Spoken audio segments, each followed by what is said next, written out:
It's that time again.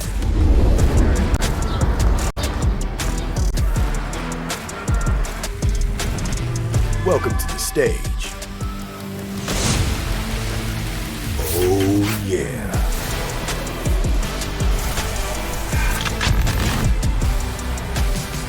Where energy and creativity collide.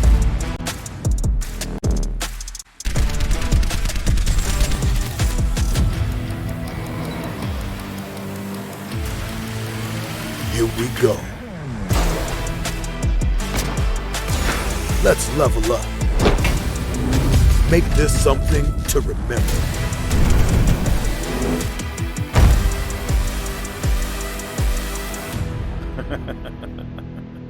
All right.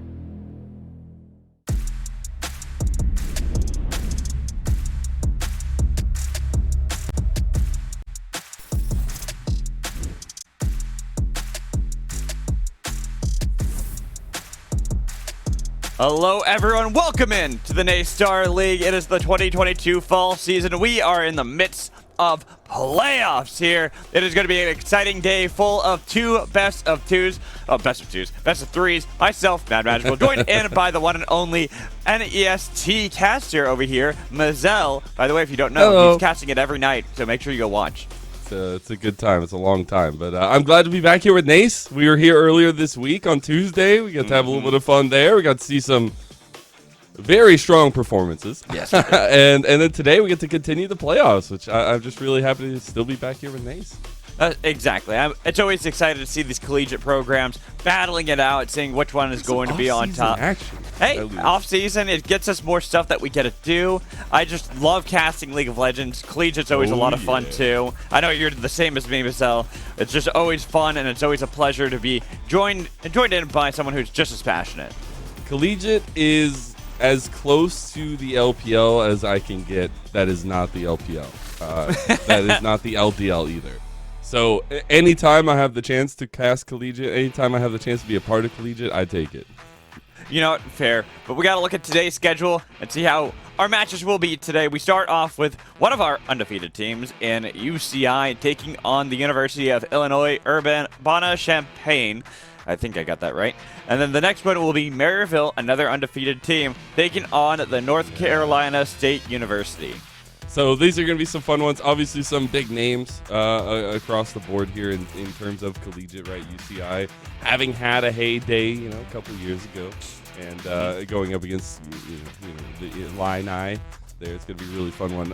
Undefeated, as you said. Maryville Black. We got to see Maryville Red on Tuesday. We'll see how the secondary squad does here, but 7-0 ain't too shabby. Right. I know the members of the squad as well. They are all very good. There's a reason why there's two teams for Maryville, and I think that one will be another underdog match. Well, see, that's why I was just about to say, I'm like, yeah, they might be the secondary team, but they're still undefeated right now. Yeah. This is a strong roster. I mean, honestly, both the rosters for Maryville are probably in the conversation for being like top 8 in collegiate just with how powerful they are. But I do want to kind of focus on this first matchup that we have, UCI versus Illinois.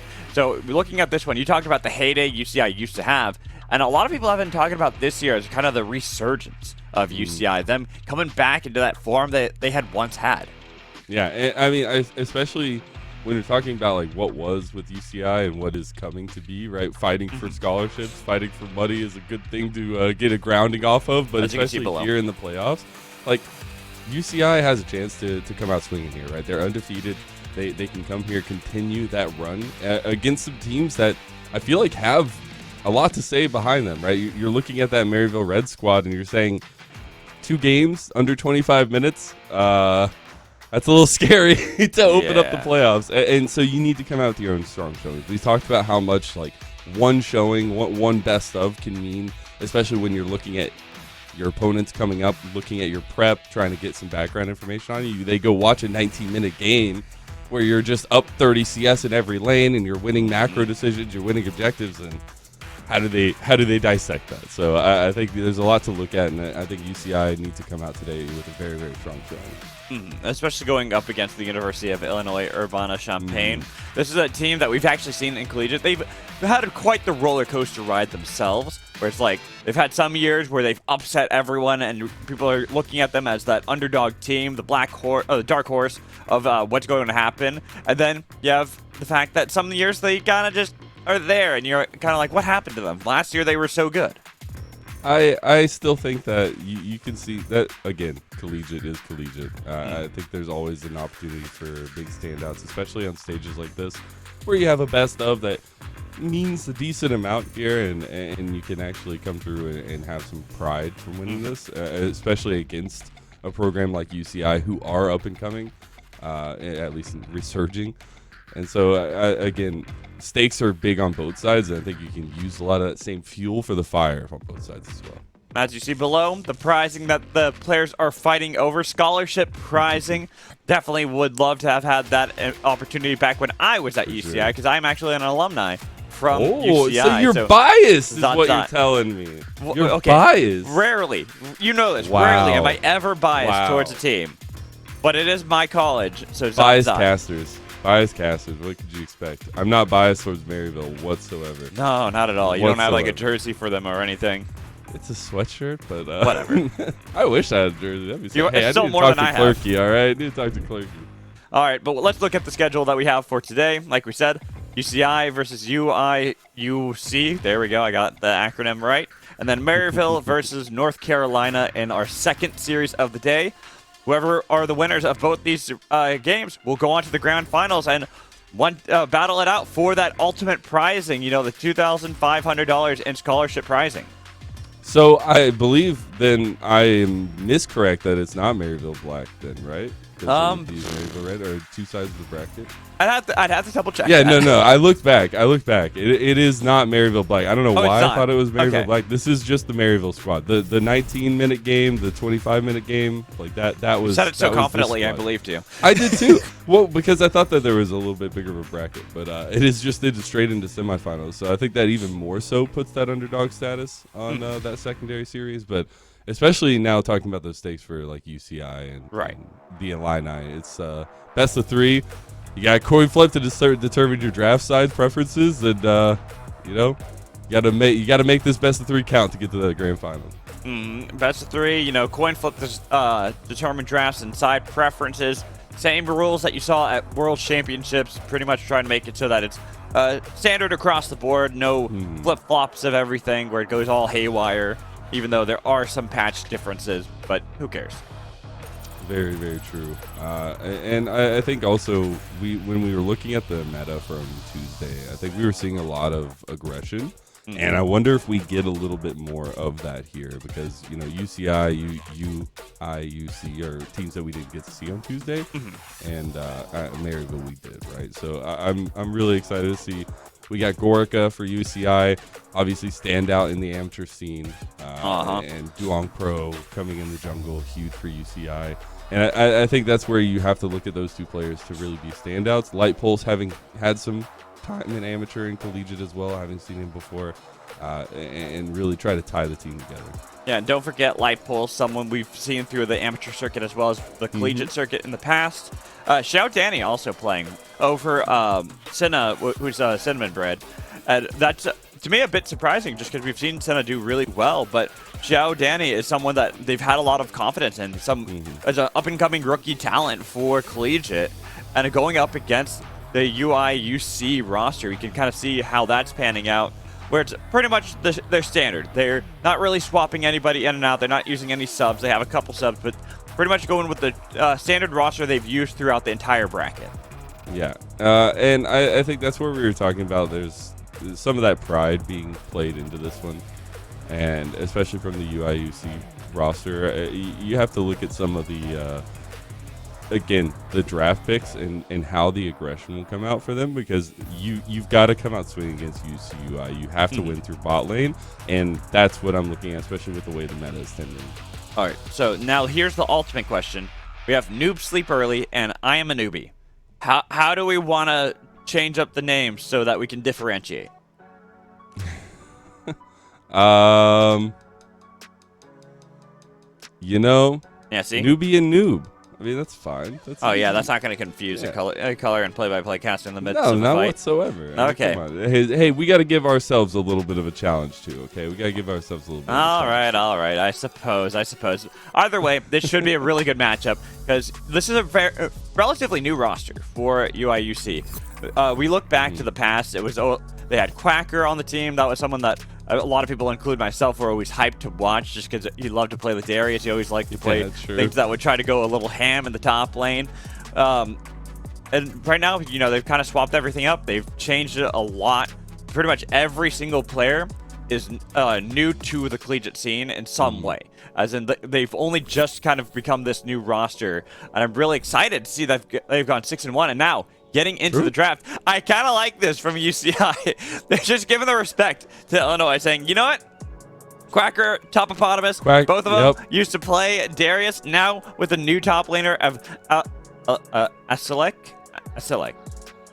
You got the traditional base. Or is it Come on, it's instinct now for UCI when they go up against the Illini. But I love the Katarina ban as well.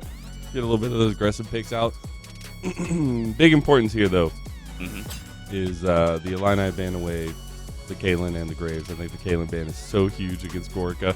I expect more ADC bans honestly, but UIC is going to ban away the Uni as well. Got to get that ban out of there. Don't want to leave it on chance. Probably not first pick up for UCI. So no, I like how there's a lot of respect coming in from UCI towards Illinois, Illini. I like just saying Illinois personally, but there's another Illinois. I know, but they're not playing right now. Well, so, haha. True. I've got that going for me. Anyways, but you have a lot of respect from UCI. While on the other side, it's much more meta, kind of getting banned away by the Illini. Taking away Caitlyn, Graves, Viego, a lot of the junglers they've hit towards the pool of Duong Pro, but that does leave up a lot of power picks. Aatrox being one of them. I'm kind of looking towards Varus as being another one of these picks that we've seen crop up, especially with Caitlyn being so powerful. Maybe even go for the Lucian Nami lane that we've just seen be disgusting throughout Worlds and even throughout a lot of the games that we've had in this tournament. True. I think that's obviously super high in priority. You got to wonder if UCI just grab it here. But the Aatrox first pick, very much prioritizing that top lane and seeing what they can get out of that Aatrox pick. I think Aatrox is still so strong. We have seen a resurgence of Camille in its own right. And the Illini just picked the Nami saying, hey, you can't get the Lucian if I've got the Nami. I mean, you could. There's always but the what Lucian do you go? Thresh. I guess the Renata as well. Renata's good? I good? think you just don't go that combo, though. Ezreal for Gorka. Yeah, Gorka not going to his typical Draven. I always love seeing Gorka play Draven, but instead going for this poke bot lane, something that could try to contest against Lucian Nami, be really safe with one another, just try to whittle at the health bars that Lucian Nami will provide. And there we go. It will just be the Lucian Nami combo for the Illini.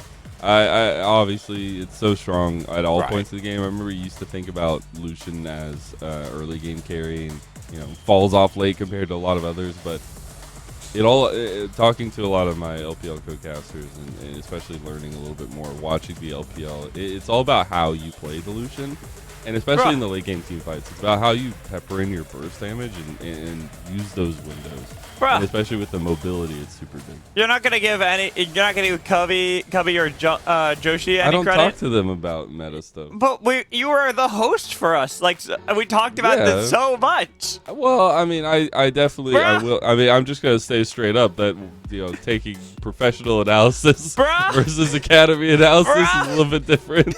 Come on, bro. It feels bad, man. It feels bad. Anyways, getting into the second part of the bans. Lee Sin, Duong Pro, that's a special from him. That's something when I think Duong Pro, I think of that Lee Sin. I think of the Graves. Things that he could just solo carry on his own, play aggressively right out of the gates. So I like that respect given back towards UCI, as UCI had respected some of the picks for the Illini. Heck, wow, that's 4 bans levied at Duong Pro. Hey, you know where you gotta go. All right, you know where you gotta go. I think that's where I was talking about. Gorka and Duong Pro are the 2 big standouts here in this game, and who will just flat out carry the game. And you see which one they chose to focus, right? They went ahead and got the 4 bans towards Duong. a lot of very good bans, I will say. Like, I think there's worth in all 4 of those bans. And now the biggest question is, where does UCI go with their final 2 picks after the Illini get their 4th pick? Curious. I kind of feel the Poppy. I'm just looking at this. I'm kind of feeling that Poppy, depending on what they get for the jungle here. If they get something that could work, dashes a lot in the jungle as well. Say we look and maybe it's like a Kindred, or maybe it's an Elise. Oh, whoa! That's not what I expected. I was thinking that or the Kindred or the Belveth. I was not thinking Elise. Ball is in your court, Duon Pro. Yeah. What do you got? What do you got? Oh my goodness, that's a spicy. Yeah, that's a wild one. I haven't seen that in a while. I was about to say, have we even casted? I used to play that in like season 4. But no. I'm thinking, have you or I even casted that like in the LPL for you or in Academy for me, like this entire year? Nope.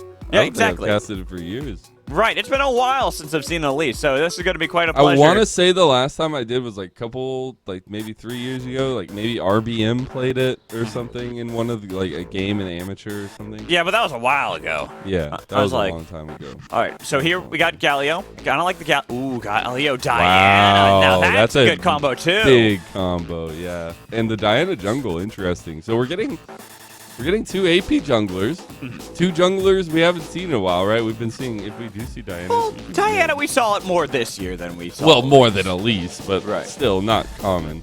True. But the answer into the Elise, interesting. So what do you grab mid lane here for Illinois? Do you go for something a little bit more standard? Maybe I would say you need to go with something with priority. I mean, yeah, okay. It is the new Syndra. She is really broken. Yeah, that's kind of why I was literally thinking first pick, first ban every single game last night in NEST. It's just the new Syndra with all the scaling and the like stacking and unleashed. I think it's Ascension. And everyone, by the way, if you go to twitch.tv/MazelCasts, MazelCasts, you can watch all of the Nest action. Just saying. Anyways, I think the Syndra, especially with the Ascension, where if she gets 120 stacks, she gets like, well, at 100 she gets the I was gonna say everyone talks about the 100. The 100 is really where she gets the extra AP as well, and then that doubly stacks with the Rabadons. And I think it's super interesting when you look at how much damage she can do at that 1-2. And then when she scales up to the 3 items, it's ridiculous. So but I'm just gonna put this out here. Is huge. I'm just gonna put this out here. Support Syndra is even better now. It's not support Syndra. No, it's not. It's, with the Nami, it's not. But I'm just telling everyone out there right now. Get my foot through the door on this one. Being like, I called support Syndra at the beginning of the year. I'm still on that train. I'm still like, yeah, you know what? Support Syndra can still work. You think so? Huh? Yeah. You think so? Well, it's even better now because you pretty much just get free damage. So you're carrying the bot lane. I think this game is holistically down to jungle. I was excited to see Gorica come back and have a really big say in this one. I think it's going to be a little bit more of a back foot with the Ezreal and be playing a lot more on the roam from the support role with Light Pulse. I think especially that bot lane might take a secondary role, or it might also be the focus for Duong Pro, but Duong Pro is the focus for UCI. Right. And if they're going to win the game, they have to win through jungle against this Elise, which, again, I'm not an analyst, and doubly so, an Elise that we haven't seen in a long time. Very interested to see how the matchup plays out, and if Duong Pro is going to play aggressive, if he's going to play more of like a linebacker role where you're kind of just trying to get counter ganks and find out where the Elise is trying to get a point of pressure at least. If I had to venture a guess, just based off playing Diana myself, Elise is something that's kind of struggled when it comes to her clear. Not that she can't clear fast, but she can't clear the healthiest. Level 3, you're fine. Right, but it's first few levels. But that gives Diana a lot of time. Diana really wants to farm up to level 6. That's really where she's going to have the most power. And then especially with a Galio, it's going to be the tag team duo. So they have to make sure that they're just playing it safe, getting some advantages. Especially, I'm looking towards the bot lane, as you had talked about. I think the bot lane is really critical for UCI because level 1, they have a lot of power with Ezreal and Karma, but that's also against Lucian and Nami, who also have a lot of power level 1. So that one's on a knife's edge, and whoever gains control will be what wins the jungle. I see that we both predicted UCI. No bias whatsoever. All right. But in all actuality, I think we were talking a little bit about the jungle matchup, and a lot of that is going to be dictated about who gains priority in lane, where we see those lanes kind of go out to join up with the jungle. But as well as you talked about, there's a little bit of differentiating strategies coming through for these two teams, as you have that level 6 mark, huge power spike for UCI. And on the other side for the Illini, you're looking for a little bit more skirmish heavy. You're looking to be a little bit more scrappy, and that'll be super important to keep an eye out if they can execute towards their game condition. It's all based on how. I mean, obviously, when it comes to jungle, it's how your lanes are. Do you get priority in every single lane? You have the freest game of your lane. No, jungle is a strong role by itself. What are you talking about? No. Didn't you? We were talking with Miko yesterday, and he had the whole CV Max chart. Yeah, if you haven't seen the flow chart, it's, does your bot lane win? Yes, victory. No, then it goes through all these other steps. Yep. So that's pretty much. It's great. It's a great time. It is, and that's why I gotta focus on this bot lane. This one, when you have Illusion on me, you gotta focus on the bot lane. Gotta look for those advantages.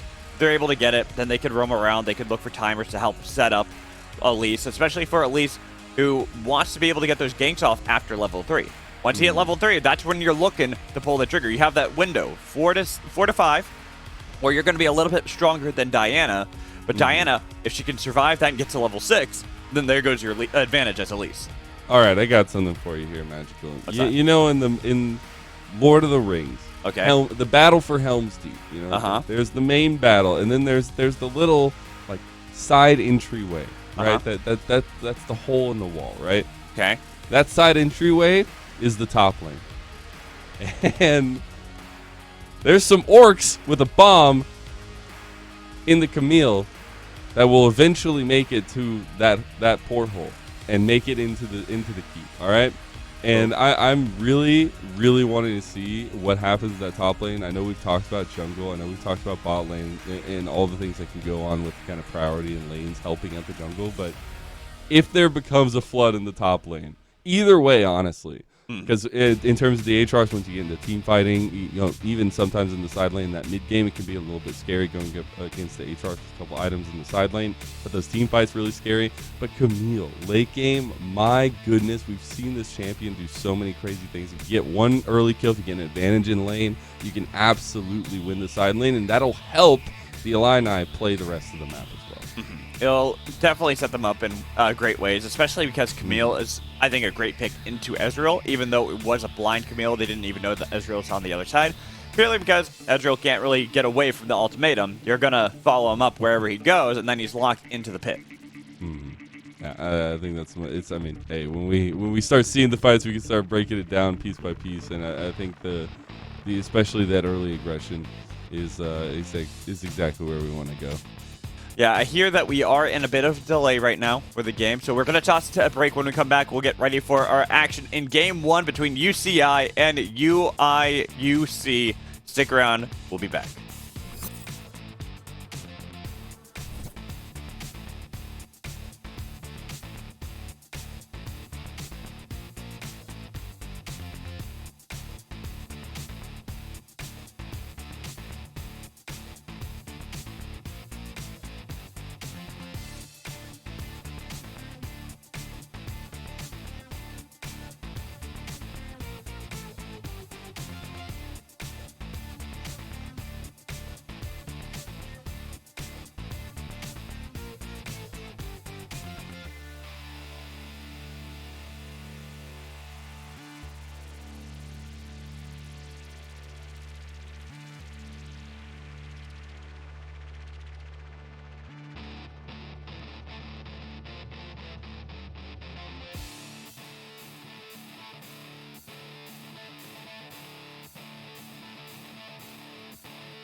All right, everyone, we're back for the Star League. We're getting ready for that first game. Sorry about the little bit of a delay. Hopefully, we'll be into that game soon as we get ready for our first game. Giselle, what are your kind of vibes you're getting from both of these teams? Which one do you think got the initial advantage coming into draft? I mean, we got the Elise. That's kind of a mental gap. Just saying. I think UCI definitely are the favorites here. I think the Illini a little bit of an underdog. Obviously, undefeated season so far for University of California, Irvine. But especially the way that they've drafted the players they have, the history they have, I think that definitely leads them to be those favorites a little bit more so. But the draft obviously doesn't mean that much in terms of going to execution and collegiate, because that's the beautiful thing about collegiate. Anything can happen, and especially in these moments to fight for a grand final spot, hey, the magic is on. I mean, I'm on the broadcast. Madly so. Yes, exactly. Anyways, looking at this game, getting ready for game one between the two teams. You talk about the underdog that is UIUC, and I'm kind of looking at them and how they can play it. Like I said, I feel like it's that window between levels 4 and 5, where maybe even a little bit of level 3. If they can somehow get advantages from the bot lane, utilize the power within Elise and how good she is at diving towers, there's a good chance that you get this snowball in bot lane that no matter what you do in the top lane, you just cannot overcome. Yeah, I mean, we've talked about it in circles at this point. It's especially about that entrance to the jungle, priority from the mid lane, priority from even bot lane, specifically looking at the Illini with the Lucian Nami, and looking how they utilize that with the Elise. The Elise needs to get ahead. I don't want to see a late game Elise that has to repel every time somebody engages. I want to see a little bit of aggression, and you have to have that forward hand, right? And that's looking at objective setups, that's looking at that early aggression, and maybe even some spicy pathing. Yeah, exactly. And while we have a little bit of a pause, I am going to just do some of our sponsor reads just so we can shout them out really quick. We got Duncan, Star League, runs on Duncan. Click the Twitch panel below in order to check out where the nearest Duncan is for you. And also looking at Extra Life. Play games to change kids' health, change the future. Join Extra Life today. And plus, we got 2 new sponsors that will have, just a little thing for them. Better Help is going to be sponsoring us and help to bring this for you guys, as well as we have Mavix, that's another sponsor that will be helping us to bring more. Hey, look at that! Let's go. Bada bing, bada boom. Shout outs to Star League for that. Yeah, see, boom, easy peasy. Get all the shout outs. So thank you guys for sponsoring this broadcast and letting us bring collegiate action to all of our viewers today. And with that, just trying to think of what else to talk about while we wait for these games. I mean, these games are gonna be crazy. I mean, we're in the semifinals here. We have two best of threes, but apparently we're having some mic issues. Okay. That's the issue. But we have two incredible teams coming up here. 2 incredible best of threes lined up, and some technical difficulties always there when we're doing remote, but I'm sure we'll be working through those very quickly and getting to this banger game, which is kind of just making me more anxious because I just want to watch these 2 junglers go at it. And especially with Duon Pro getting 4 bans levied his way in the draft phase. My goodness. And then the Elise pickup, too, as kind of the answer, saying, all right, we've banned out 4 of the champions. champions. What you got, Duong? What you got? Yeah, like, what else can you play? And he does also go with the AP champion, going with Diana, which I think is an amazing pickup. I'm also curious to see what kind of build path we have for the Diana, whether it's going to be the full AP build, or if it's more that tanky hybrid build that we saw, like, kind of have a surge into back with Viego as well, like, halfway through the season. I would think it's going to be the AP kind of damage focus, because especially when you look at their squad, you do need a little bit of damage. Ezreal's not going to be really anything until a couple items at least. And so I do feel like you're going to need that damage center with the way that their team focus is, and the way they're looking for those big picks, those big highlight plays. Right. And I think that's going to be super important. So hopefully they go with a little bit of damage for Duong Pro, but I guess we'll see and how he synergizes with that Galio once they hit level 6. But again, it was that level 6 mark we were talking about so heavily for UIC. So before that, that's all the playing field for the Illini. So the Illini, if they've got to punish, they got to make sure they're playing aggressively. That's why you draft an Elise. Whenever I see an Elise, whenever I see Elise in, I think back to when they were both meta, and pretty much if you did not look for a play at level 3 or level 4, there's no point in even picking the champion to begin with. That's when they really have their power. That's when they can exercise and exert control over the map, try to force the hand early for someone like Duong Pro on Diana. Yeah, I think you can. I mean, obviously, I'm not an analyst. I'm a play-by-play caster usually. So am I. But I think so I don't want to get like super nitty-gritty because I'm going to say something stupid. I'm going to be wrong. See, no. Mazel, that's the problem with the film moments is we just keep getting further down into the analyst hole, and then it gets worse. I'm not sure what the thing is. You just got to say it with enough confidence. It doesn't matter if you're wrong. That's not true. That's what I do. That's not true. That's what I do all the time. I do it all the time, and I'm wrong all the time. So it's okay. I just sound confident when I say these things. We've learned. Unfortunately, production said something, but I did not hear. So yeah, neither did I. So I'm wondering what's the microphone issue should be solved very quickly, but I'm also wondering what the idea of the Elise pick coming into this one is, and especially I guess best of 3 you get a little bit of wiggle room, but obviously maybe a little bit of background as well. There's Elise gameplay going on, and especially the strategy, but we haven't seen Elise in a while, and I wonder if there's a reason for that, especially with the way like the strategic approach to playing Elise in the game. When are the power spikes? How do you play around them? And that early game, to me, that level 3 mark, super, super huge for the Illini to get anywhere in this game. And we got gameplay. We got gameplay. Let's go. Game 1 between UCI and UIUC about to take place. And I also just looked up the Elise pick. It is one of the power picks for the Punisher, something that he actually does like to play a lot. The Punisher. But his most played is my favorite, Blitzcrank, beep boop. But I guess it's fine, and I think comfort in collegiate is oh so important. It always is, and I still do want to see the actual meta read of this Elise pick though. Like why? Yes, comfort, but also is there a reason for that comfort? I think it's mostly comfort, and it's mostly looking towards early game. You kind of look at how these lanes are too. Well, it's the level 3 marks, but I'm looking at the lanes too. They're expecting to have Hart and Newbie in the bot lane win. That's what you should expect, at least when it comes to Lucian Nami. Doesn't always happen that way, especially since they're up against a lot of poke in Ezreal and Karma in the bot lane. But then mid lane, Syndra, how powerful she is right now in the meta, can easily get control over Xiao Danny on Galio, even though Galio is very good and efficient into these AP champions. And then top lane is coin flip between Aatrox and Camille.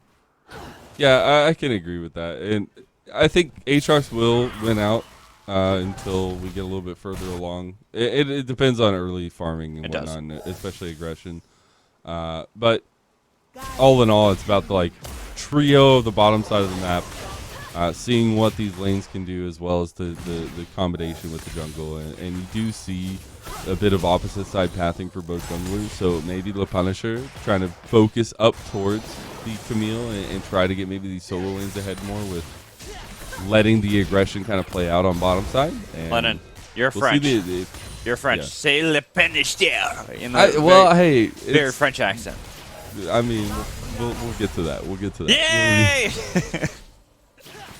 It makes me happy. All right, so level 2 does go to Gorka and Light Pulse. Look how aggressive they're playing. I like this, but you saw right there that Gorka took a lot of damage, and it's not like they have a Nami on their team. They're not going to be able to heal up as efficiently. It's all shields from Light Pulse. Very true. You still do have so much poke with this Ezreal Karma. That's why we've seen it rise in priority, and you can see why, because it goes well up against these very aggressive lanes like the Lucian Nami. Ooh. You still can get that poke damage in, and to my heart, doing really well with it so far. Yeah, Hart, Newbie, they might get pushed in, but it's that level 2 that wasn't quite the advantage that Gorka would have liked. He was at least able to get control of the minion wave and try to get it to push underneath the turret, but that might be the only Karma mantra Q that I've ever seen miss. Oh, I was like, you haven't that seen that hitbox is actually crazy. You haven't seen any of my gameplay with Ooh, Karma. look at this. Oh, Dwangpro knows. Le Punisher gonna take the stun and now uses the repel. Nice to the blast go, but now the orb. Noob's in a little bit of trouble now. Trying to get back, get the flash away from Dwangpro. The repel onto the orb there. Yeah, the, that was the good. Fruit. That's awesome. And actually being able to see them follow up, get the flash out of Noob early on. He might be asleep early. What do you think? What do you think, Magical? He wasn't asleep there. He was wide awake to make that flash happen. Hey, I mean that's an early burn flash though. That's an easy But at repeat least gank from two at flash. least he was awake mid to and make jungle. sure that he got away from the death. That would have Hey, certainly that's happened. like instinct, right? That's like instinct. That's you waking up. That's your alarm button going, or alarm sound going off right there. Is you having to burn the flash? I like See, 'cause that now from Xiao Danny. you have nothing. Now he's asleep, and look at the This is the Pro perfect- first blood. It's the perfect repeat. It's literally rinse and repeat here for UCI. They get the flash early. They know Syndra has literally nothing, and you have a lot of mobility on the side of UCI to repeat gank that, and there you go. Well, see, then people always kind of forget that back when Syndra was a lot more powerful, and now back in that seat of power, Galio was always considered the perfect counter to her. Not because he's going to perfectly counter her, but because in the skill matchup, if you use that Justice Punch forward properly, you won't get hit by the Scout of the Weak. You'll get stunned at the end of it, but you'll still push towards Syndra in a position where you can then follow up with your your taunt. Yeah, and you just have a lot of sustain. You have a lot of tank. You have a lot of setup for your jungle, and that's what we wanted to see so far early. We do have level 3 for Le Punisher. There it and is. We'll see if he actually utilizes this. And I do wonder if where actually the Punisher goes, because I think bot lane's playing up pretty aggressive right now. You're seeing a potential lane gank here, so it could work out if they can bait in Gorka and Light Pulse.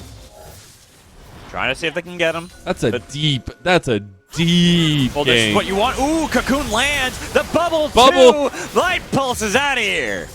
That's a huge combo, and that's the combo they're looking to pull off all game long. I don't know if you want to fight against a later right here. He's going to have a lot of damage against you. It is the Aatrox. There's a reason why he's been picked so much at Worlds. You're both getting a lot of damage, but the Darkin Blade missing. These guys might be able to get it, but no, the flash away. Nicely done by Aslak to get away from what would have been certainly death. That's both flashes out now. Both top laners feeling worse for wear. That's a 2 longsword advantage for Elated, and he still almost lost that mid. Again, mid lane. I told you. No the flash! Punch. Oh, but the flash away. If the Cocoon had landed from the Punisher, that would have been a death for Xiao Danny. Oh, Light Pulse. Oh, man, he is playing greedy right there. I love it. Yeah, almost trying to pick off Noob. Isn't able to do so. Newbie is right there. Noob and Newbie. Classic combo. Oh. Newbie, newbie, doo-wah, newbie, newbie, doo-wah. A little bit aggressive from Gorka. I mean, that's typical Gorka playstyle. He's a player that loves playing Draven. So it doesn't surprise me. Look how cheesy this is. No, newbie. He's trying to get to the Blast Cone. The Blast Cone does not get him to safety. Flash will. He got the flash. Gorka! Against Gorka. And Gorka, does he want to dash in the flash away from Hart? But guess who's right behind? Pro. He gets exhausted, but picks up the kill nonetheless. But almost dies to the turret. The shield! The shield. Shield! Oh my god, okay. The Punisher, Gorka, he went forward. That's the repel, but into the stun that came from Lightborn. It was the Spiderlings that were able to pick up that stun onto him, but Light Pulse at least stopped anymore. Which Spiderling got the kill? Jerry, Stephanie, or Bob? Bob. Bob got it. All right, Bob got it. Yeah. Cool. 300 gold to Bob's pocket. What do you think he buys with that longsword? Bob? Nah. You have to wait. You have to wait for 50 gold. But huge stuff in terms of a kind of carousel moment down in the bot lane. And the Punisher able to punish the overextension from UCI. Gorka's playing so aggressive. That's typical Gorka to me. I see Gorka play aggressively like that. I'm like, yeah, that's what I expect from him. Always looking for the plays, always looking to outplay his opponent and get these crazy kills that nobody would expect him to get. But into something like Lucian, that actually is where things can start to backfire. He hasn't gotten the kill. He also fought in a gigantic wave. Right. Brother did not help him at all. No, not at all. That's why ultimately he fell. The Punisher getting the kill for it too. That you kind of want that at least to have some gold, but you also want it to be translated as now. Hart getting a lot of damage onto Gorka with that level advantage. But he's so low, he has to back out of there because True Shot Barrage is going to be up in just a second. Yeah, Hart should have gotten a little decent amount of gold out of that culling there with the first strike as well. So it should be a decent amount there for him. Oh. Probably pretty close to getting back and finishing the item, but maybe one more fight on the hands here as we see jungle priority coming out for the Illini and maybe even a dragon, it looks like. Yeah, but it's going to be traded for the Rift Herald topside. Duong Pro has been there the whole time. He had a little bit of assistance from Elated.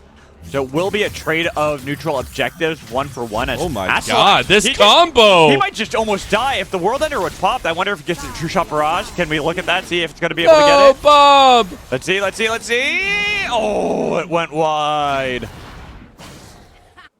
It was very close to getting that top lane kill. The dragon is traded for that Rift Herald, immediately used or brought maybe to the top lane for Duong Pro.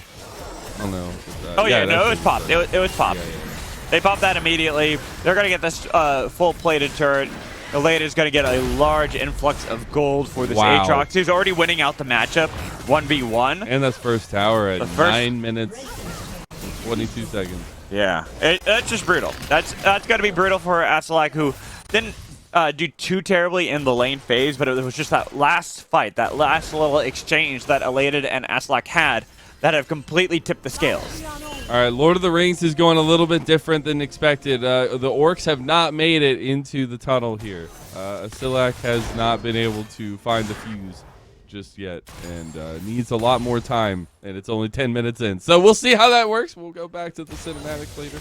But right now, it's really just Elated who's unlocked onto the map, which makes it a very, very difficult situation, especially for Le Punisher, who I feel like has been having a pretty steady early game, has been not as active as I would want, but has been decent, right? Especially looking at the spot lane to kind of weigh the pressure of Gorka and Light Pulse. But there is something happening with Duong Pro and Elated.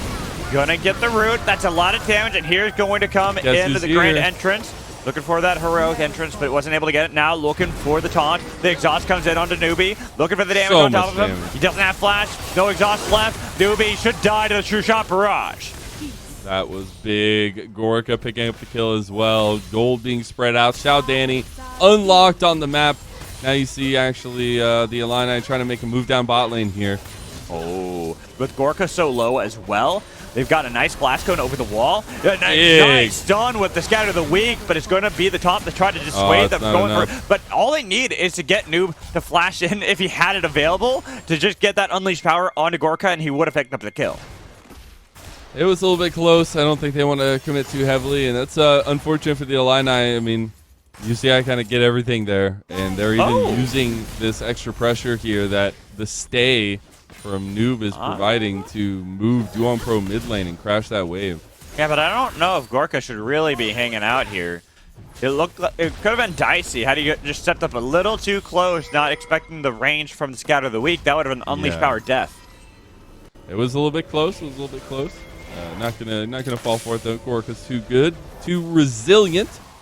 As we do see the lane swaps coming out here, it looks like as Hart will be going mid lane, try to deal with Xiao Danny.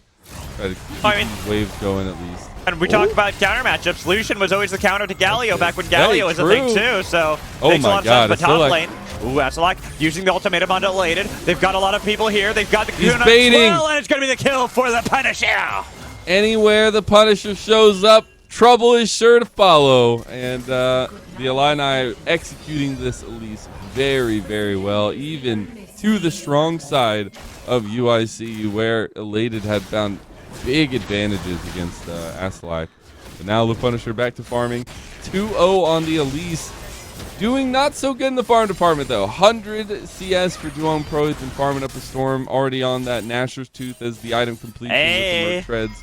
And it looks like it's going to be a little bit of that tanky AP that we wanted. Yeah, it's kind of the build path I was wondering whether or not Duong Pro was going to opt for.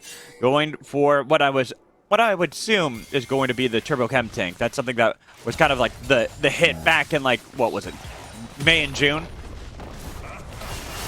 I'd say so, yeah. Oh, Gorka, he already used the dash. Oh, nice interrupt with the flash in from the Heart. Was able to pick up the kill. The flash coming in again. Looking for the kill on the Heart. They're going to be able to get it, but look at Elated. Way too deep, so he dies. To Syndra. Everyone showed up into the bot lane just suddenly. The whole team shows up except for Xiao Danny. And that's a big miss for UCI. They need their Galio. They need that front line, and without it, Hart is just willing to go forward, picking out Gorka, and then Elated gets caught as well. Hey, absolute respect over to Hart. He was dead. He knew it.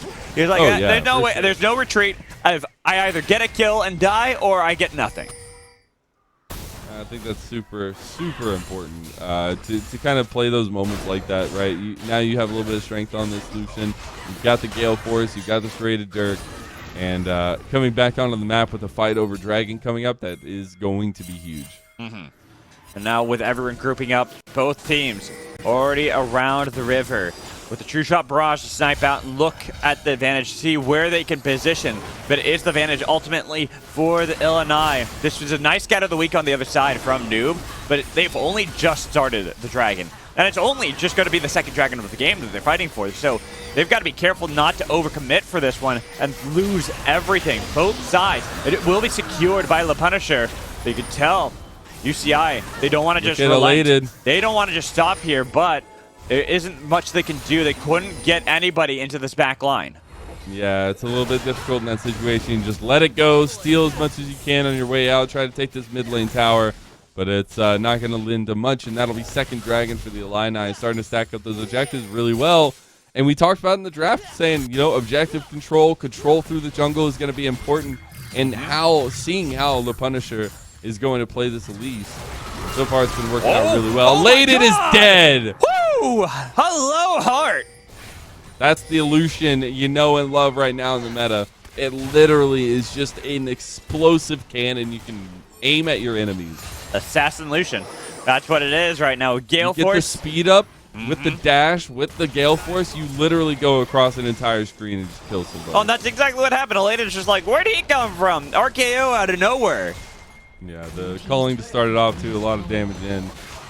Really, really strong here from Hart, who on the opposing side of Gorka, we were praising Gorka for a lot of stuff he's done in the past and a lot of the what we've seen from him, but Hart is really showing up on this Lucian pick right now. I mean, Lucian is probably one of the strongest ADCs in the meta currently. You can see that power that he has. It's pretty much no real weakness to how Lucian plays. He's got an early game. He's got mid game. He's got late game. He's got all of the positions. He's got all the games. Exactly. Every single game you can imagine. He's got himself what's a good game? Cult of the Lamb. He's got that going on for him. I like it. He's got all the games, but especially now looking for me, Duong Pro is the big standout right now for UCI. Trying to figure out how to get Duong Pro into these fights. He's got a ton of CS. He's 50 CS up on the Punisher. Has the same amount of kills. 2-0. Has a Rift Herald now. Nice flash. Rift Herald number 2, and it's about getting Duong Pro involved, and it looks like that's what they're doing now. I don't know if they want to pop the eye in the spot lane just yet. Maybe even hold off on it. Well, let's see. They're getting it low. Yeah, they're just going to hold off on it. Maybe pop it in mid lane. Maybe pop it in bot lane when they revisit. But whoa. My God. That was a lot of damage. The stack's going to feel real good. Oh, yeah. That's like, I'd love to check in on those stacks and see how Noob is doing right now. Because I'm betting it's got to be around, what? I'm gonna venture a guess at around like 60.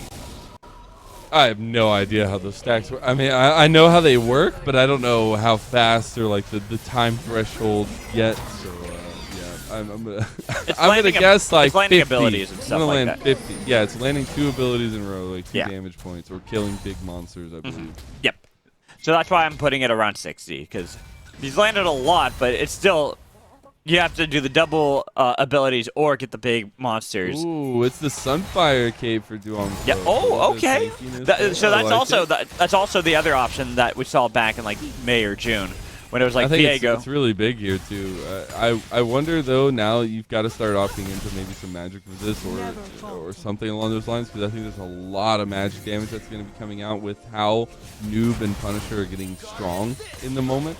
And especially with Elise coming up in the power spike right now, it's a little bit scary of a moment for UCI. The only reason I would have preferred going for the Turbo Chem tank is just more ability for Dwong Pro to reliably get into the backline. But who needs it when you get the flash in? Oh! Looking for Noob. Noob will be burst down, but the other side, they got the ultimatum onto the support. Light Pulse will be traded. Nice heroic entrance was able to dissuade the further aggression, but the Punisher, he's in the backline looking for Gorica. Oh! No repel to safety, was not able to survive at all. And now 2 for 1 in favor of UCI. I don't know if you need to go in for that one, the Punisher, but he does anyways and gets shut down as well. Big stuff from UCI. They took that flash combo out, but Xiao Danny says, no, I found the new combo. And he gets the flash over the wall into the taunt. Huge stuff to separate the team there, and Hart really had nothing to say. You could tell that Xiao Danny was watching a lot of Worlds and studying Faker with that flash on the Galio, because that was a very good flash. Even if it only landed onto one person, it was enough to completely it separated them perfectly. I think that's the most important part is how you play these fights for UCI, and they're playing it really well right now. And again, like, that's the silent killer, is that Dwong Pro has just been farming a storm, and he is so far ahead. Rift Herald needs to be popped right now. Looks like he did pop it in mid lane. The Illini moving towards top side of the map, try to punish Elated a little bit more, but Dragon will be for the side of UCI. Their first Dragon of the game, Cloud Dragon.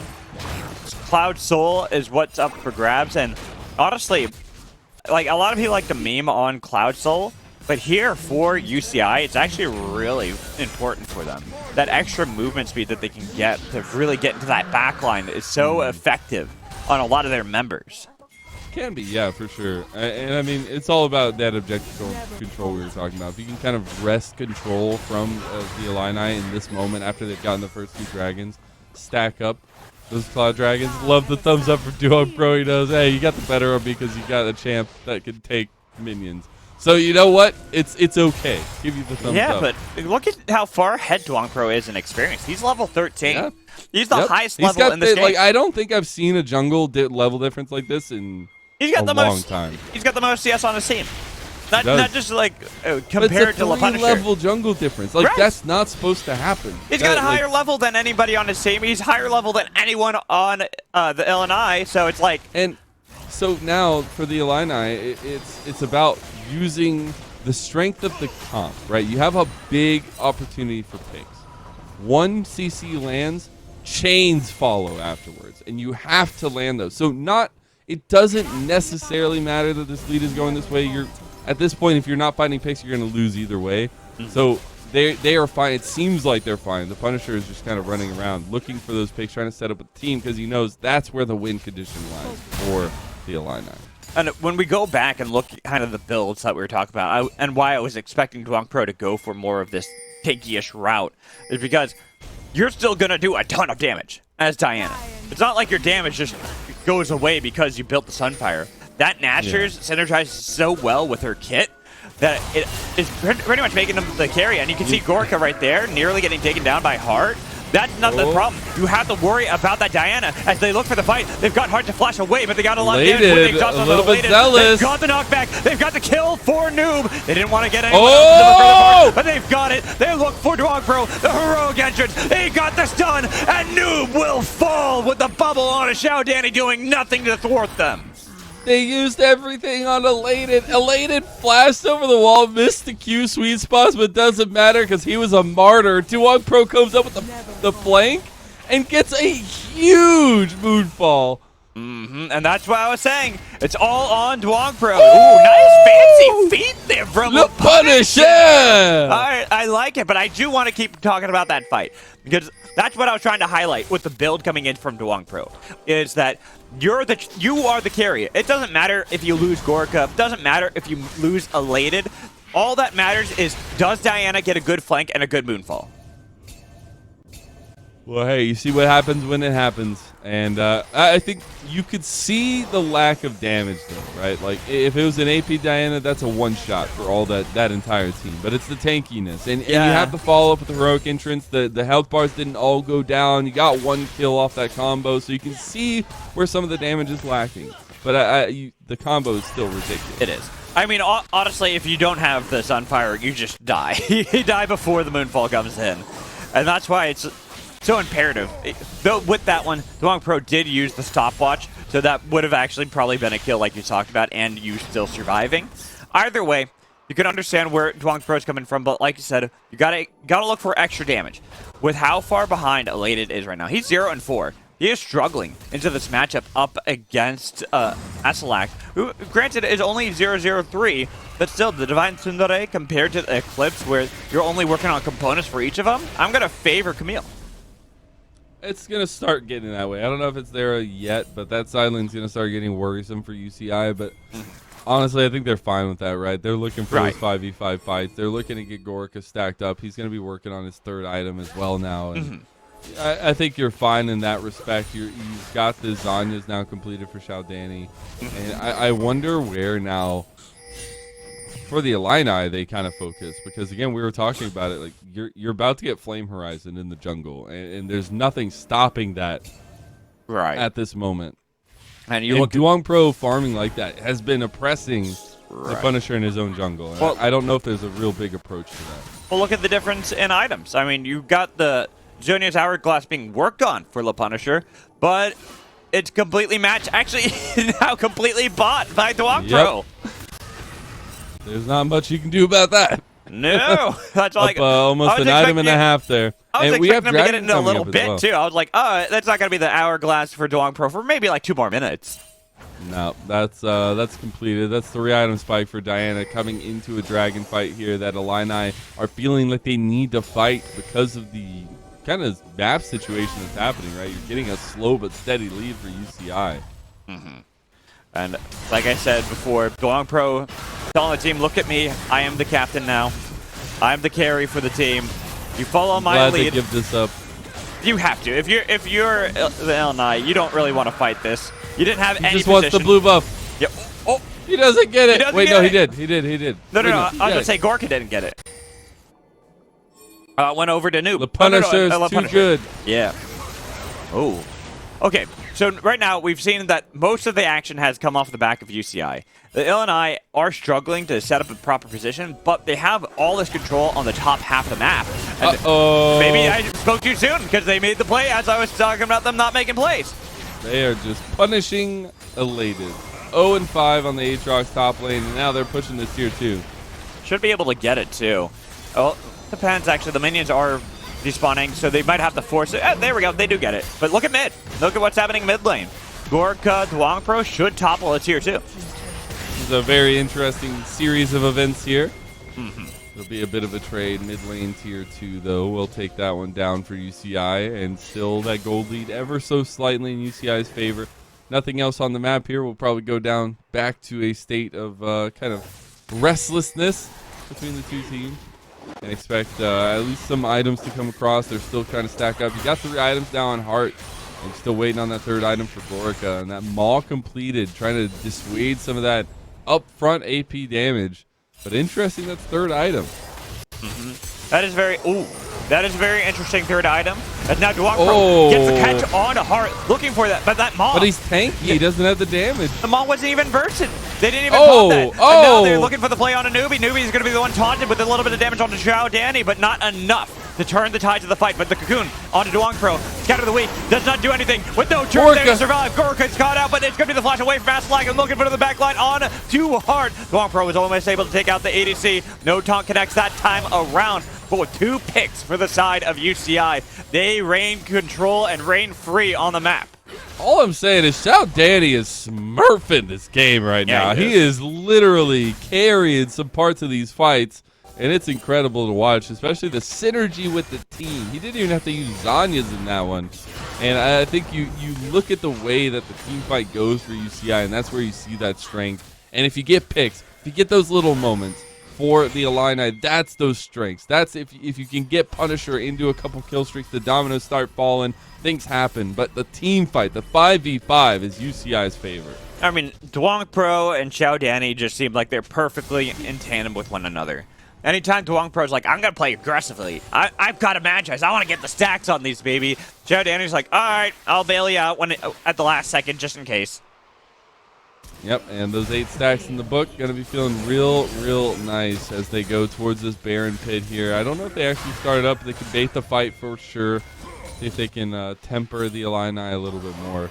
As the entire thing here has been that the Illini can't get vision, so they are literally playing blind into a majority of their jungle, which is so difficult with the composition that they're playing because you need vision. Right. You want to find those catch outs, you want to find those picks, catch people in transition, but you can't do so. They've been able to catch elated at least. Yes.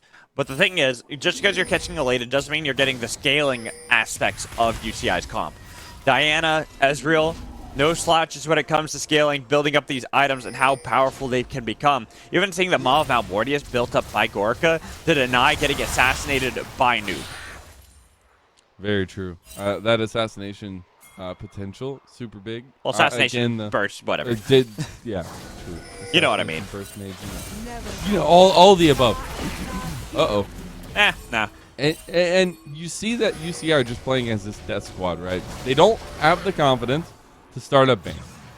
They don't have the damage, it feels like, to start up Baron. No. But they have the setup and the control and the map state to just control the chokes. And or not, they just go for Baron. Okay. They're cool. charting it. I think they're just trying to bait in the Illini. That's what they need to be doing. Right, exactly. And I don't think this is actually a real Baron attempt. They just try to If see the Illini don't take the bait, then they just finish it.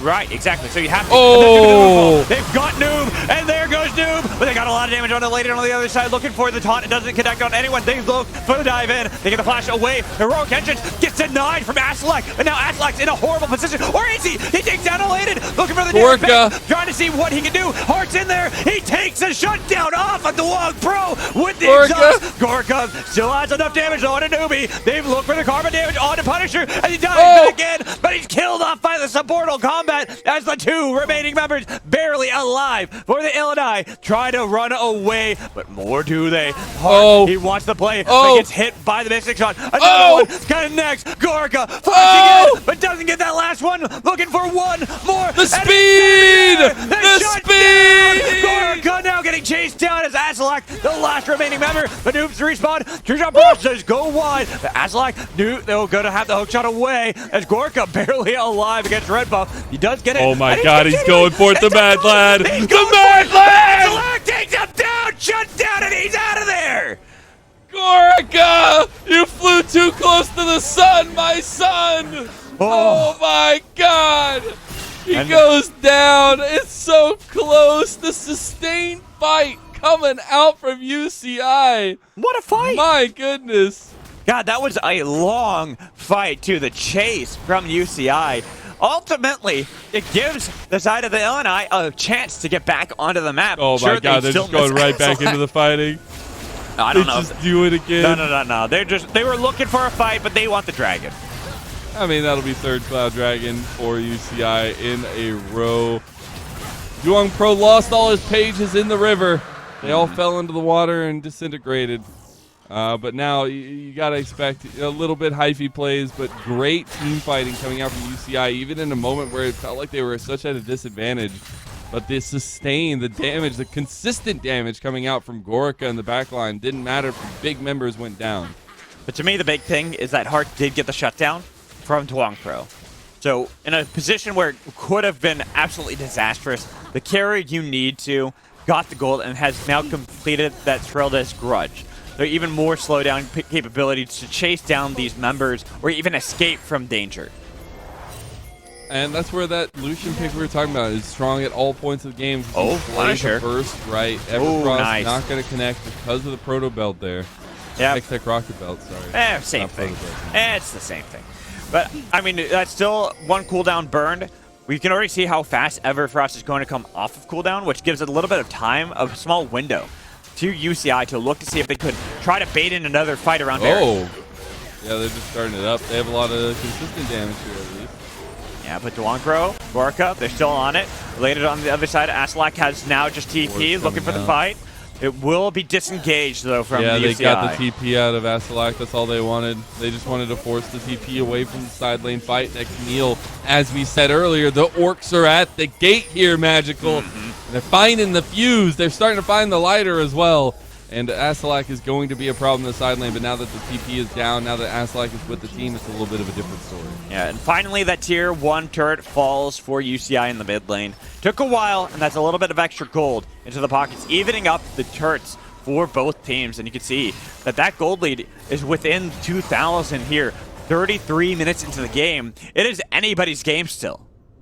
Never falter. I would say so. I think that this is probably the closest game that we've had since Tuesday, and fittingly, it's in the semifinals. You gotta appreciate that. Oh yeah. But right now, UCI are set up for the next little bit, right? They've got a lot of serious scaling going on. I think we were looking at the mid to early game for the Illini to really be their strength and power point, and now it's about how they execute the fights. They've got to rely on Noob and Hart as their big carries here. Well, it's not like how Syndra was before either. She is a lot better in the late game. Lucian is a lot better, and then you have a Camille and side lane pressure when TP is up. You can see, because there's not the TP, Noob has to go into the bot lane in order to match the TP from Elated. See a little bit of weird side lane going Oh on my. now. That's a lot of damage on Noob, Elated. doing a lot of damage early on. Wonder what the stacks are at. I'm guessing that Noob is probably I'm ascended by guessing now. that that's 100, I at would least hope so. 120. Like, there's no ifs, ands, or buts about that for me, not at this point. So even with a 2-5 scoreline, you've got a lot that has landed for Noob, putting him in a powerful position. Now it's going to be about how you position in the team fights if you're Noob. Noob's been caught out quite a number of times by the rampaging combo that is Xiao Danny and Duong Pro. They saw that Noob stayed for a long time in bot lane. They literally stopped the back of Duong Pro and started walking that way. If Noob stayed, they were going to go punish. But decided to pull off at the last moment here. Noob did stay a little bit longer. Oh, Noob's still staying. Where is he? I don't know. Noob's kind of hanging out. Noob does have TP, though. So, could join in with Elated. Elated is creeping around. Okay, just Good gonna be. thing Noob lets that minion wave go, or he was about to get collapsed on holistically by by UCI. It was a very good call. It's just one of those things. Like, I know I've been in that position too, where you're like, do I go for the kill? They're gonna show up. I know they're all gonna show up, but do I just go for it anyways? Very true. I want to see that kind of side lane play, but again, it's about the macro decision. It's about not revealing your identity, your location in that kind of moment, because then Duong Pro will just sniff you out and hunt you down. Looking to get those pages back, Magical. Yeah, but there's not very many chapters left in that book. It's more like a kid's book going on right now. We're getting resets right now before the dragon fight. We just had Demonic Embrace completed for Duong Pro, so a little bit of burn going on there. We got 4th item completed for Gorka as well. We're looking strong, setting up UCI going into this next fight.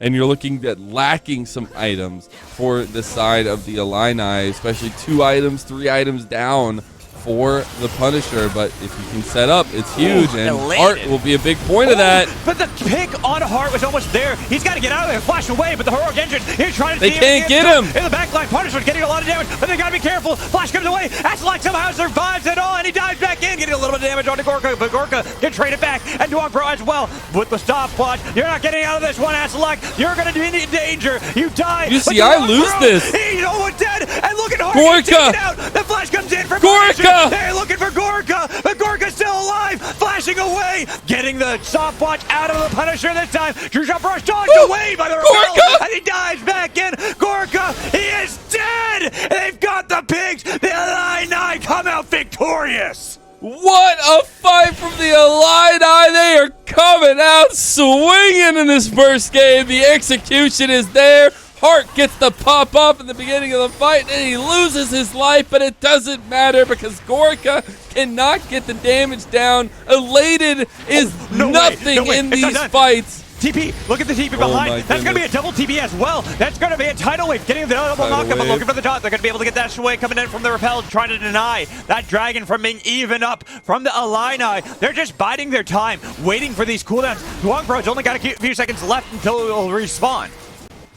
Scout of the week not going to hit. The dragon is back in the eyes of the Illini. 4 members strong here. No jungle, at least, to speak of for Duong Pro. Xiao Danny just trying to steal it from the side. A little bit of a mantra Q, but not going to give it. And that'll be 3 dragons apiece for both sides. And pings immediately towards the Baron Pit to try and set up around a vision for that objective. Even Stevens in this game right now. You even look at the gold now within 1,000 gold between one another. At one point, UCI had a 4,000 gold advantage to the Illini, and now almost completely equated as you look at the items that are getting completed for the Illini after that play. They've got the Zonias now for Noob, extra safety. They've got Guardian's Angel for Heart. They've almost even got an, oh no, they have gotten themselves in a position where one more good fight and Aslak will have a Guardian's Angel as well. The GAs will be huge in terms of setup. Honestly, I'm wondering if Duon Pro just ends up selling the book at this point for the next item and seeing where that spike goes.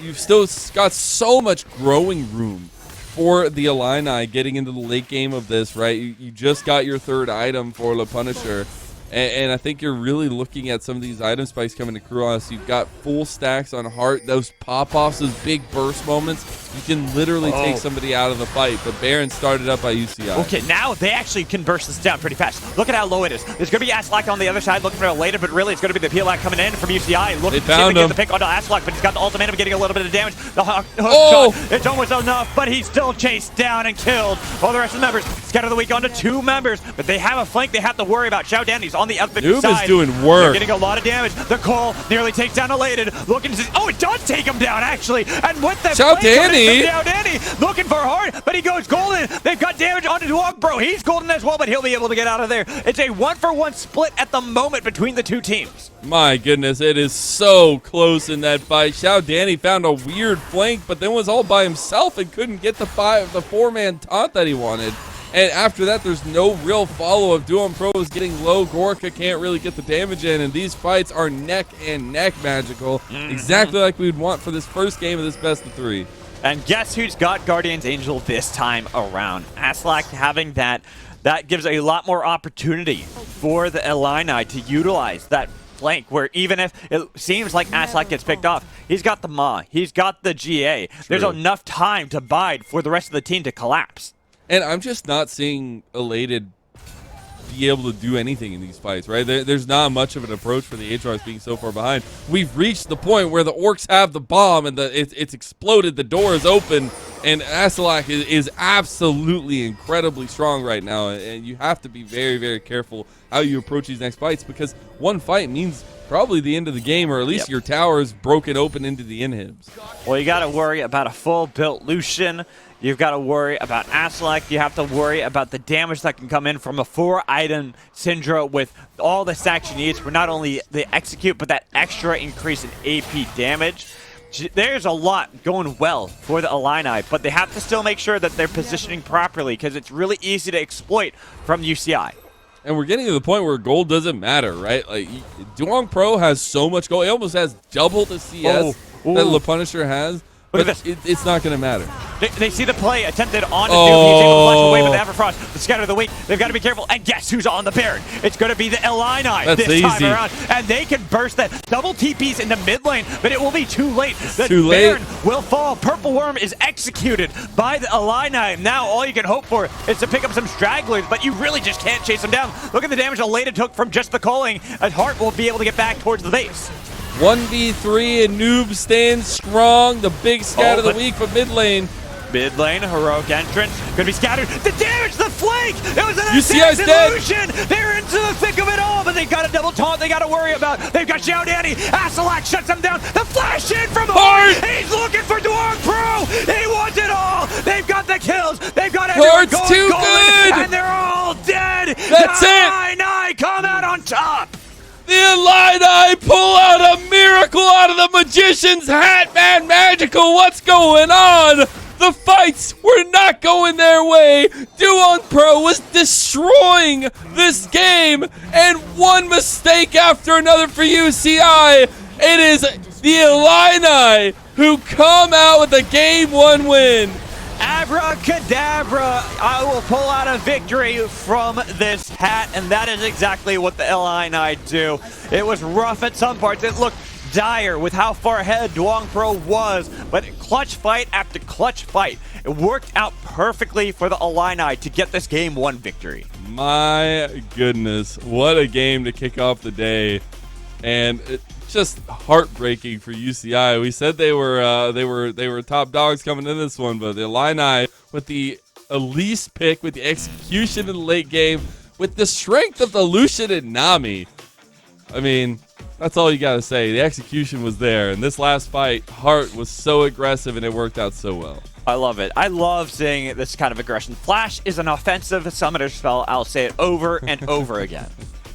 It absolutely is. You can see it right there. It's utilized perfectly, but really interesting way to approach those last fights, especially kind of the overzealousness of UCI in terms of the decision to go mid lane, get surrounded like that, try to go for the inhib and try to go for the picks, and every time they tried to go for the picks, it didn't work out for them. And with that, the Illini pick up their first victory in this best of 3 against UCI, upsetting a lot of expectations, but there's still more League of Legends action ahead of us. It is a best of 3. There's always the opportunity for UCI to bounce back after that game. We can only find out by tossing it to a break, and when we come back, we'll get ready for our second game here in our semifinals.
Alrighty, everyone, welcome back into the Nate Star League. Sorry about the delay. We are getting ready for our second game in our first best of 3. University of Illinois at Urbana-Champaign was able to pick up a clutch game 1 over UCI, but you can see the draft going into game 2. And Gazelle, we look at the surprises, we look at the changes. I see a Bard, I see a Kaisa, I see a Jax, I see a Volibear, I see a Swain. What is going on? Yeah, we got some changes. I will just point out the third ban for the Illini was Viego down there, the mist ban. But some changes for UCI, I will say. Getting the Lee Sin this time around, it not being banned out. They banned the Victor and the Fiora instead of jungle bans. We get the Ezreal again for Gorka. Interesting pick. Feels like it didn't have as much of a big splash impact as I would have wanted, but the paired up with the Bard this time would be interesting. I think on the other side for the Illini, I like the choices. I like the Renata coming through. I love to see the Volibear. It depends how it goes, though. Very skirmish heavy, very priority heavy.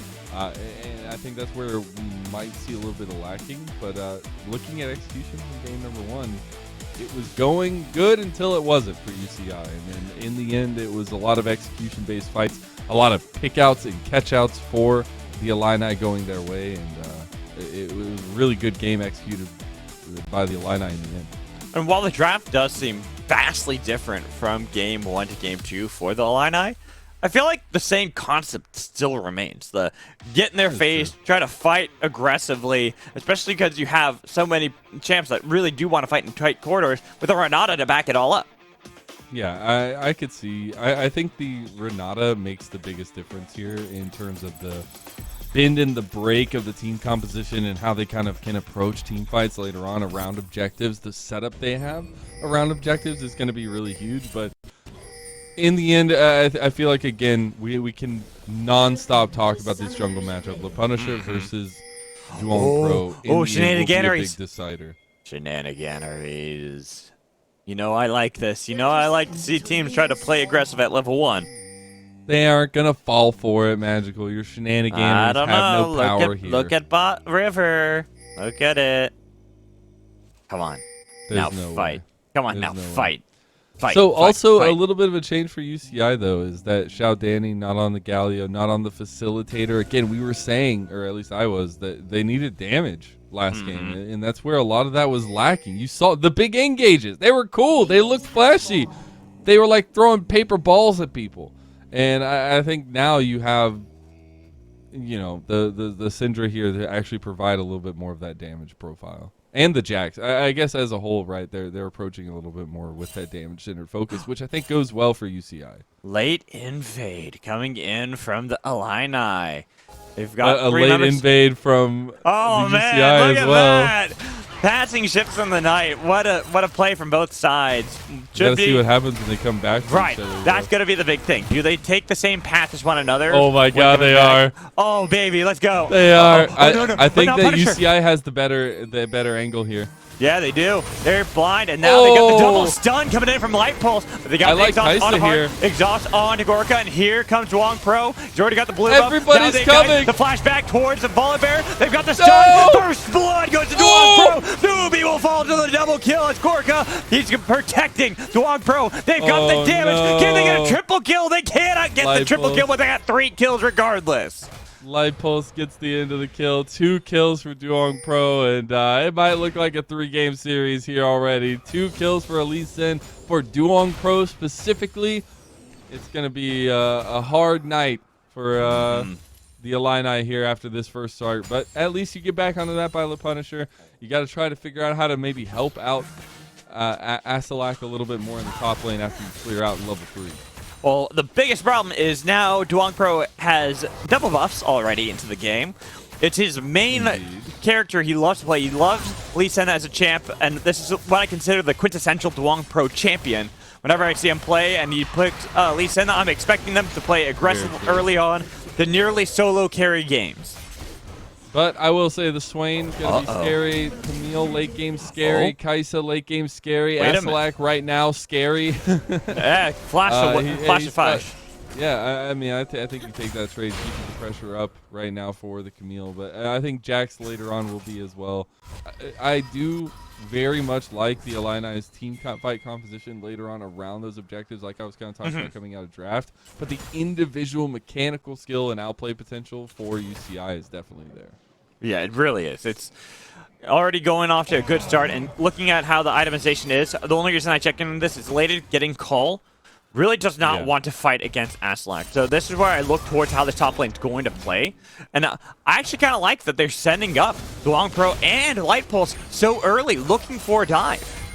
Very true. I think you have to look for something like that, right? And using that momentum, using that movement, the roam ability that Light Pulse will have on the Bard, huge stuff, but as well as using Duong Pro as a sword to win this game. And you can tell that Elated was trying to bait in, get Aslak to jump on top of him by holding on to that counter strike, making sure it looked like he was just using it willy-nilly, but instead it was all about a bait, but it was spotted out by Aslak, so now he's playing very defensively with this frozen wave. I think that's exactly how you want it to go. Gorka, not exactly how you want it to go down here. Hasn't had the flash yet, though. Hasn't had the flash. Oh, hard. Oh, bailout, but he'll die still to the turret. That's a 1-for-1. You got to take those. A little bit of extra gold going over to the Illini with that assist. That's a dub for UCI, though. Yeah, 1v2? Going to 1-for-1?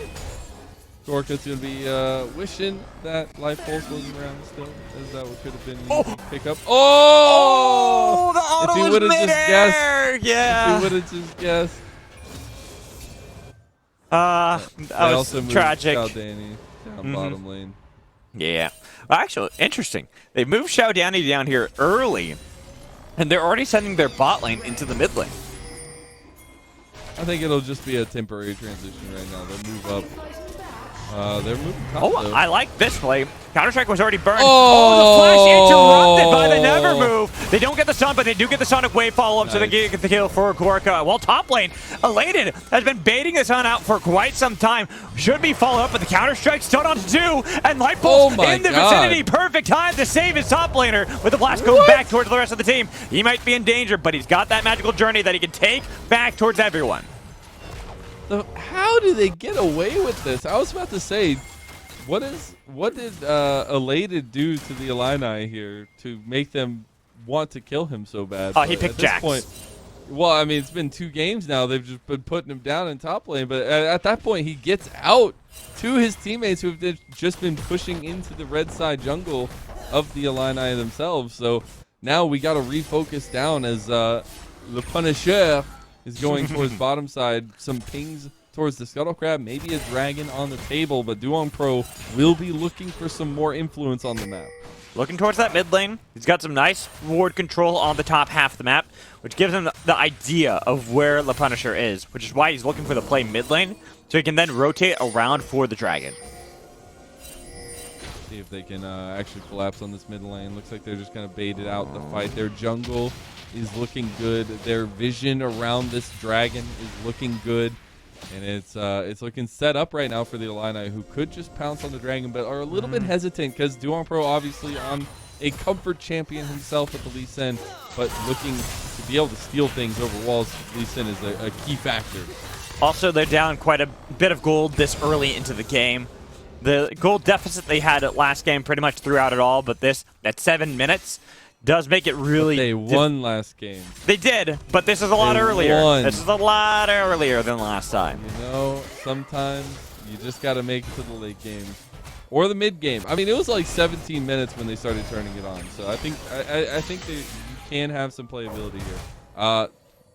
Big noodle fight. I don't know if it's wet noodles because they actually hurt, but it's a noodle fight up in topside. I don't want to call that a noodle fight. That's a lamppost fight with a scissors. Blades? Fight. Yeah, scissors. Blades for legs?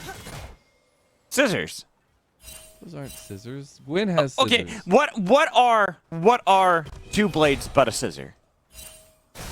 2 blades? Yeah, but they're scissors. Together, they don't have they make to be scissors. They can just be 2 blades. But together, they make scissors. I'm just they're saying. They're not together. They're yeah, separated. they are. That's 2 legs. Right. At a focal point. Separated. Your legs aren't connected. I mean, they're connected to the rest of my body. Your hip. Right, which is the focal point where the blades are connected. I'm just saying. All right. Blades. Yeah, blades. On here, again, it looks like Duong Pro should be able to get this Rift Herald, similar like last game, but not going to be fully traded. The Punisher is on this top half of the map, threatening to look towards the top lane, especially with how low Elate it is. The counter-strike comes out, but nice ultimatum to dodge. Oh. Nearly he was able to take him down. Should be able to get the solo kill. The flash coming in. Oh my The God. flash returned. They got the kill in top lane, but now it is that Rift Herald that has been secured by Duong Pro. Dodge the side of the LNI, look for a further play. They've got help, they've got damage. They decide, oh, no they don't. They decide to go for it, okay. A little bit of extra chasing there by the Illini. Maybe try and check out Aslak up here for Duong Pro. He's got some mobility. He's got a lot of team coming up here for the Illini. Handshake does go wide, though. Newbie has not been able to hit those handshakes so far. Not yet, but Ooh. nice scout of the week there. Yeah, nice scout of the week. Won't really mount to much because with that many members here in the top lane, pretty healthy, they're just going to fall back, try to go to their respective lanes. Mid laners will match each other in the top lane for just a little bit, while the top laners will go mid. And I wonder where we see Lightpulse now, who has the Rift Herald, and utilize that. I would expect maybe to kind of use that on a roam, maybe go towards mid. Okay, exhaust comes out from Gorka. He was the one who took it this time, but the heal's on the other side. Going to be the heal coming in from hard. The flag dead! They Shut killed down, each it's a other! 1-for-1! What? That's a dolo bolo right there. That's a double solo bolo. My God. Wow. What? Hey, that's The ADC Q for you. as he goes down. Mm-hmm. Oh my God. What a wild Gorka and play. Hart are leaving it all on the table here to make it to the finals. Oh, and now Noob looks in trouble. That's going to be the scattered weak getting the demonic ascension, but that unleashed power was too much to handle. Yeah, this lead is getting a little bit unmanageable here for the Illini. 2,000 gold, but it's a lot of pressure around the map, and the fact that Duong Pro has been so active, you're going to wish you banned that Lee Sin again in Game 2 for sure. Oh, for sure. There's a reason why when I saw banned before, I'm like, yes, good. That's the ban you should levy They were at more Duong Pro. worried about the Fiora than the I know Lee Leda Sin, does which play is a lot of Fiora. Looking up and the Victor. Mhm. Victor again, another thing that's played a lot by Xiao Danny. But these things you're kind of worried about, and with Lee Sin being first pick, I actually really like that pick coming in from UCI. We saw a lot of comfort from the Illini last game. Give him comfort. Right, and we're seeing the opposite here. It's UCI getting a lot more comfort, even if it's only for the top half of the map. There's still comfort. But that's where I was saying, like, you give Gorka or Duong Pro comfort, and then they carry the game for you. You're seeing Duong Pro do just that here. And I think that's where, as the Illini, you have to be able to take all that away. Yes, you're spending 4 or 5 bans on a jungle, but for Duong Pro, I'd say you say worth. And, hey, there's Duong Pro getting another jungle camp. Yeah, just taking away the Gromp with the pure smite. They're able to get that, but there's not really much to fight over in the bot lane.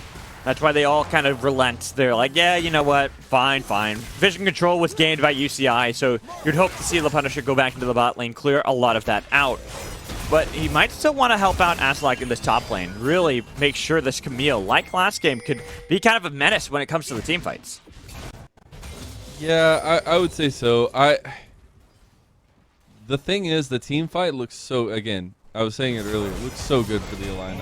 Oh, we're getting a lane gank here. Yeah, we are, and that's going to be a stun. Temper Fade, it dodged away by the Punisher, but here's the recruitment. They got the kill on Aslak, and Punisher has no way out of here unless that Hulso takeover. Oh, too little, too late to save with a handshake damage. They have Noob here if they want to have the Noobie Noob combo go in, but with a fat minion wave, they have to take it. What a play from UCI there to kind of capitalize on, I'd say, overextension from the Illini. I really think that this game is getting a lot more difficult, and I think there's some desperation coming out from the Illini. But 4,000 gold in the lead with this kind of composition, the way you can play around the strengths of this top lane lead into the jungle lead. We'll see Noob and Newbie. Yeah, Elated's going to be the target. Never move. Pulls him back. They've got the demonic ascension. One auto attack gets the shutdown. With Gorka dying. Solo Bolo, not duo Bolo in the bot lane this time.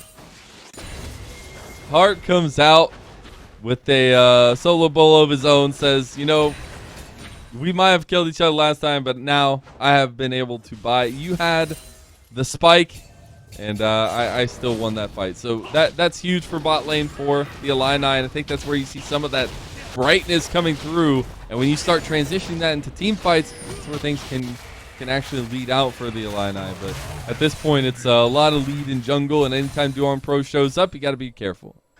Yeah, I'm really now looking towards this bot lane because Hart getting these, going for these solo plays with Gorka and coming out on top in some of them. Right there, getting that solo polo that he needs to kind of gain a little bit of a lead.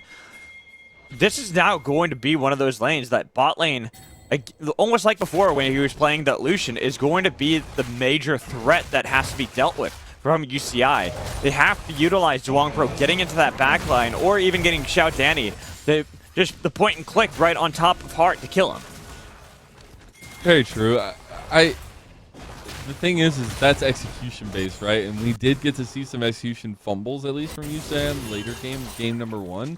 But now in game number 2, it feels like they're firing on all cylinders. They found a comp that feels good. They've got comfort, like we were saying, on Duong Pro. And Elated, while he had a very rough game number 1 on this, Jack's feeling a lot more comfortable and confident. And we have another Rift Hero coming on the bat.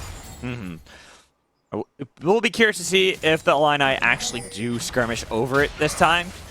Since they got the first dragon, similar to how they did last game, and with more of that top advantage for Elated, getting a good minion wave shove. You can see the CS as well. You were talking about how he's in a far better position than previously. Now, taking this tier 1, that's all the ample opportunity needed for UCI to take the objective. I think that tower is pretty big in terms of like pressure for UCI right now, because now they can press up into the top side jungle. They can look around this Rift Herald, dragon spawning on the other side of the map. Ooh, Newbie spotted this out. They know that Elated was looking for this. With the hostile takeover kind of going wide a bit there, it will force a TP out after Asalak, trying to make sure they can secure the red buff. They will do just that, but with all the members now pretty much grouped up here in this top lane, the only one missing, Gorka, was surprised to see that we didn't see the Illini look to turn. Did you see Gorka just taking that tower here? Yeah, a little bit of a standoff that UCI gains out on. Dragon coming up with Punisher. Going to move straight to that objective. It'll be a trade-off here. Second Dragon again, just like last game. Going to the Illini, while Rift Herald number 2 will also go over to UCI. And could see that immediately drop top lane. Could go mid, try to get tier 2. I think you leave bot lane how it is unless you want to transition your pressure down that way. But right now, a flood in top lane is helping Elated just take the tower without it. Yeah, I was about to say, I don't think they even need it. There's a bit of a skirmish going on between the two top laners. Duong Pro nearby, but there's going to be the hookshot up soon for Aslak, getting a lot of damage back and forth. Looking to see if he can make sure they can trade against Elated. Oh! That flash in for the guaranteed strike. So many solo bolos coming out here today. Oh my goodness, this game is so back and forth. But right now it's UCI that continuously pressure the Illini, and there's no real response to come out whenever pressure like that happens from Elated.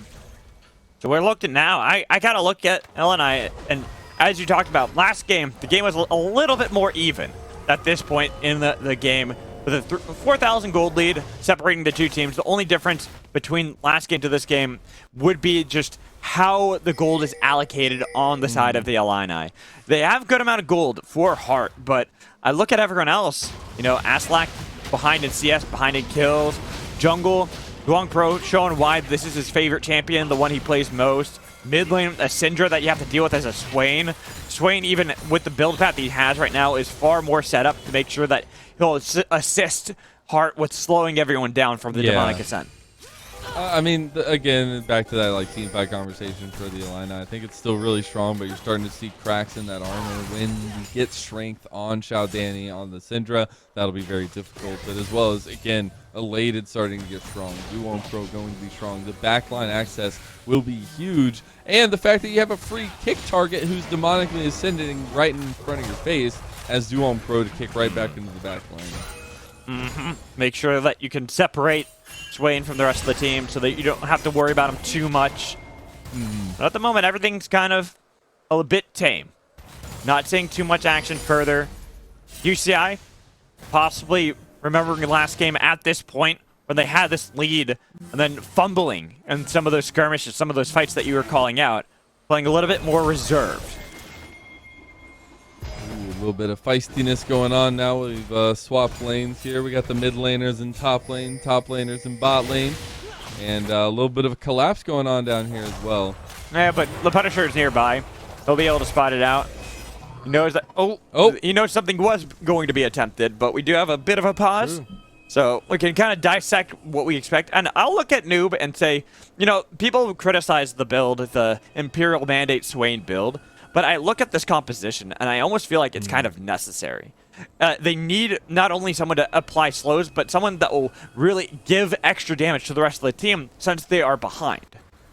I like it. I mean, like you say, getting damage to the rest of the team, being able to support in team fights. Really, you're looking at Hart to be that late game carry with the Kai'Sa. A lot of scaling factor there. Aslak as well going to be late game carry. And you're looking for a zoning member in the team fights that pulls attention for the side of the Illini. I think that's exactly what Noob will do. Well, I hope so. He has the Lost Chapter, so that's kind of what makes me think that he's not going to go for that build path. And then I look at, you know, how Hart and Aslak will both be doing true damage, but that's just our, you know, theory crafting. That's just us kind of theorizing what we think would work, what we think would be better. But then we also have to look over to how UCI can utilize a lot of their power to make sure there isn't anything that's going to happen, such as allowing that Swain to apply the slow to everyone. You talked about Duong Pro being a big part of that, but also I look at Xiao Danny. He's already got a lot of damage behind him. He's gone for the Leandries for extra burn, and I'm assuming is going to go for a Shadow Flame next. Yeah, get a little bit of damage to the tankier members of the side of the Illini. Ooh, we're back in game here. Here we go. Looks like it was a little bit of bad lag. So we'll be getting back into it now, it looks like. So ignore this. This is just what happens sometimes with the pause now, spectator, all that jazz. So it'll work eventually, I promise.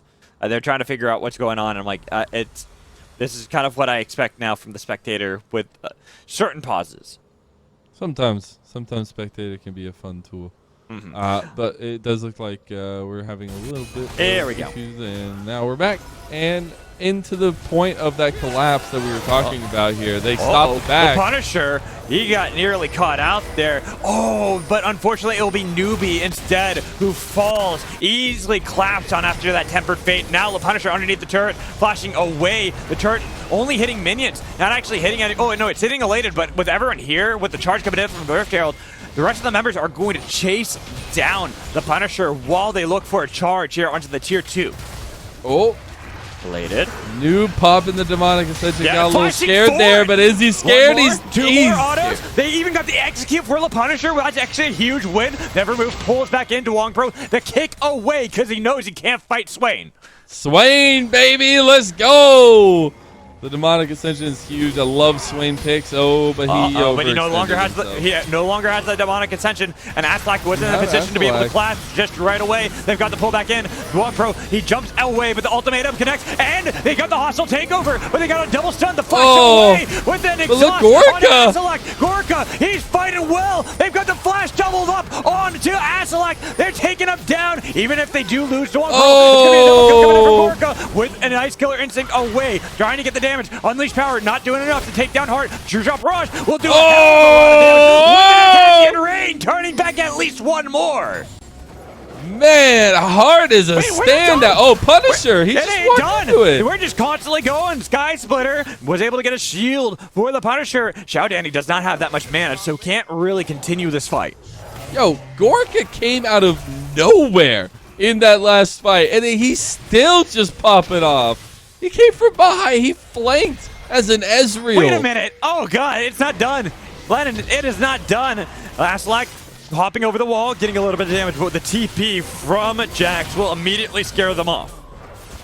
A lot of damage back and forth. You don't really want to chase into an Ezreal. It's going to be a bad time for sure, but what a fight from UCI, but also from the Illini. Able to fight back a little bit in that one, especially Hart, the standout of the Illini so far for me, has been really popping off on this Kai'Sa, and it's only going to get worse. Yes, but we are starting to see a quite massive deficit in gold for the Illini. It is now 3,000 gold separating the 6,000 gold separating the two teams. The largest gold lead we've seen in both of our games so far. Yeah, it's a little bit difficult here. They're hoping for the Illini to get to the late game where gold doesn't matter, kind of like last game. But to this point, right, they are in the lead. We saw this from UCI, though. I think that's where you've got to see a little bit of cleaning up, and Duong Pro on the Lee Sin will be just that. He'll be the glue that holds the team together here in game number 2 and pushes this to a 3-game series. Yeah, good, very well, especially with this kind of lead as elated. Gets stunned up, gets pulled back in. The Counter-Strike will at least get a little bit of a trade back onto Noob. Well, Duong Pro says, now the jungle is completely mine. Nothing outside of jungle is out of my control. I mean, I will say, though, Duong Pro had like a double Flame Horizon last game, and it didn't matter. So yeah, but they also didn't have a 6,000 gold lead. I mean, personally, they did. But personally, yes, as a whole, I mean, Duong Pro had way more gold than Punisher. Had so like but beyond so much. I hate to tell you, I know a lot of people, especially on Reddit, might disagree, but this is a team game. Sometimes, yes, I would agree. Sometimes, no. Well, because you're an ADC player, so you don't count. As the Punisher, oh no! He has to get out of there. That's both ultis, that's though, 2 ults burned. So those are big cooldowns now lost as the Baron spawned up. And Tempered Fate is a lot shorter than Hostile Takeover. Yeah, it's look how already fast almost that's going. a quarter of the way down. But now, this isn't the fastest Baron take, though. They haven't really got the full items they need for Ezreal to quickly burst down the objective. They're waiting for the fight. Exactly. They're looking more for that kind of play. They've got it landed on the side, looking for the play. The Sonic Wave will connect on a newbie. True Shot Barrage only tickling Noob. Not really getting anything further. Gorka, though. Oh, but they turn back for the Baron. They're continuing to call a bluff. Elated still has the flank. While the turret falls in mid lane, they've got to be careful because that Baron, scatter the weak. Heart needs to get here. That's it. Noob's out of here. Heart fighting solo against Elated. Looking to trade it back. The bailout was there just in case. It'll be a 1-4-2 with the Baron secured for UCI. The Punisher and Noob got obliterated right there. The damage from Xiao Danny is looking so good right now. He has the Shadow Flame. They can't chase down the rest of the members here, though. They're not in a good position here.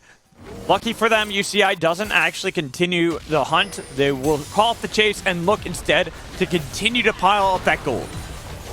Hopefully getting this tier 2 tower. Not going to get too much more. Not overextending too much. But hey! Aslak, same level. A level down again. Duong Pro's like, yo, I don't want it. I don't want it. Does he not? He's got a level lead on Aslak. He's got the team here. He knows the rest of the team is coming. And the kick away to make sure that ultimatum didn't work.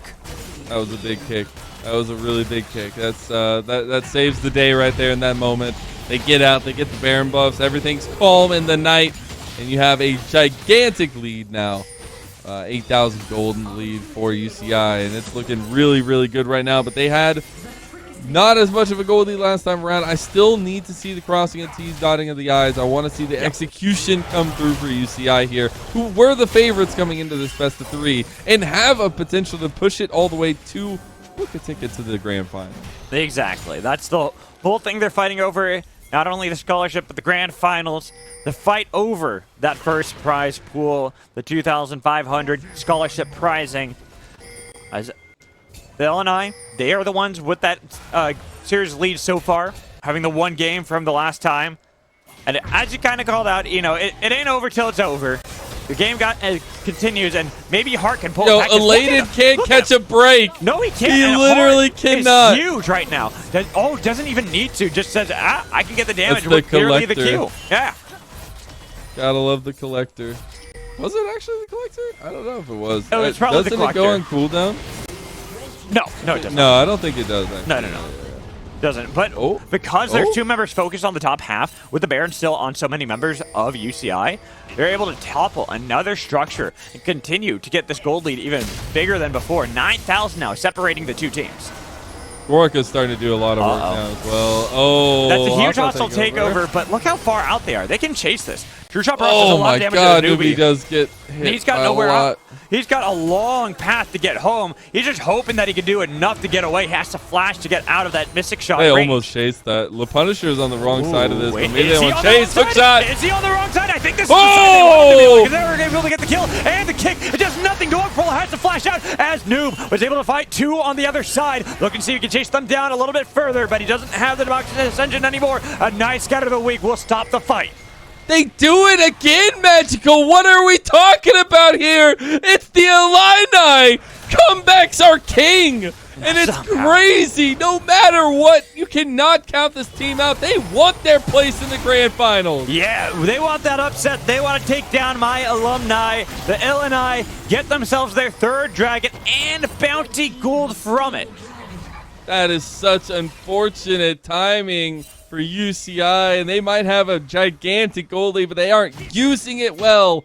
It's like somebody who's not trained to use a giant two-handed sword. It's not going to look that great, even though it's a big old sword. So here is the point where they need to buckle down. They need to figure out their macro decisions, figure out what's next for UCI, and how to utilize this big item advantage that they have, Magical. If you just look through the backpacks of this crew, it's looking good. But the one thing to stand out is Heart. He is the carry now. He is the heart of the team, if you will.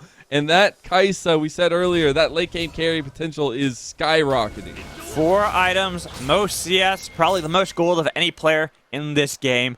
Even looking like the highest level at 15. That experience tied up with Xiao Danny, and that's the other player that I think is going to be the saving grace for UCI. Still has the bounty gold, looking to get that Rabadons, and once you get that, how much damage you can burst. If Heart doesn't position perfectly, gets hit by one scatter of the week, that's it. It's almost a Flame Horizon in that ADC match as well, which is crazy. Ooh, scatter of the week went Here, wide. top line. Hook shot, nice use of hostile takeover. Hostile. The True Shot Barrage does not do enough damage. They're trying to see if they can get back into this. Heart. Damage coming in from Heart, though. Duong Pro is nearly Execute. dead. Execute. Collector collects the soul. Execute Heart. It's just too good, man. Heart is so clean with these pickups, and it always sets the advantage in the Illini's favor here, and they're looking for more.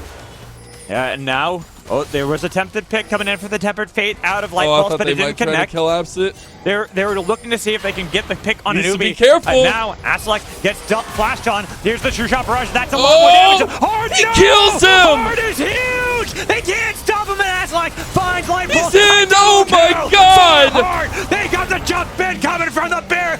He's fighting. He's fighting. He's clawing back at UCI. Even Gorka though wants gets a it lot of back, damage, though. but he does. And look at the all-time what's happening. Bot lane. Noob has been pushing this whole time, crashing a minion wave. Gorka just doesn't have the same potential, and yeah, you have that side lane pressure from Noob, where that's the team fighter that's taking the side lane here, utilizing these late game macro decisions. It's working out for the Illini. They are playing it so much better than UCI, who are getting lost in the sauce here, Magical. And Hart, he is just looking so good in this series. He is. Last game, carrying huge on that Lucian. This time, the Kaisa is 12-4. Instead of buying another item, probably was just shy of getting a Guardian's Angel, has opted purely for the stopwatch to survive any burst coming in from Xiao Dandy with Unleashed Power. That's all you need here to set it up, and he goes in. He went aggressive there, and the TP behind, they realize they have to peel. A little aggressive. A little bit too aggressive, but they got the hustle takeover with the flash coming in. Heart's got to survive. The kick back. He's dead. There goes the king. The Heart has been ripped out from the Illini. A 2-member dead. The kick in. Newbie low, trying to get away with the handshake, but the chase is just there. Newbie will fall. Only the top side of the map survives for Illini, or doesn't. They're diving into the base. They're looking for these flashes. They're looking for the dashes as Xiao Danny almost died to the turret. You just can't make a mistake like that. Yes, you're feeling good, you're feeling yourself, but you cannot do something like that. And it is a punished mistake here that UCI will take straight to the bank. They got 10 seconds to bide if they want Noob to get up before these towers start to fall. They've got everything they need. They're inside the base. They've lost Duong Pro, but what does that matter when you have nobody in front of you? Now Noob is alive, getting slowed down, but this should be game secured by UCI. We have a series. It's tied up at 1 apiece. Hart flew too close to the sun, and he burns. That is so unfortunate. They were so close for the Illini, but super fortunate for UCI, who keep themselves alive and have a huge battle for a third game to book themselves into the grand finals, and what a way to do it. Glad they could kind of shore themselves up, capitalize on the decision-making of Hart, and take it straight home. You can see this last play. This is the one that was the do or die. Hart getting caught out, the kick, making sure that he was Hart locked didn't down get for caught so long. out. He went in. Well, he void seekered Gorica, and he went in with the killer instinct. And then he immediately I would consider stopwatched. look, And, as someone, and then was just caught out after that. as someone who plays aggressively, I would consider that caught out. It's definitely not my fault. I just got caught. Yeah. That's how I look at it, at least. For sure. Yeah. But still, tied series, one apiece, UCI and the Illini. We've got Game 3 ahead of us. We'll toss it a break, and when we come back, we'll get ready for more collegiate action here at NACE Star League.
Welcome, welcome, one and all, back into the Star League. We're getting ready for our third game in the best of three, going the full mileage here in our first one with UCI.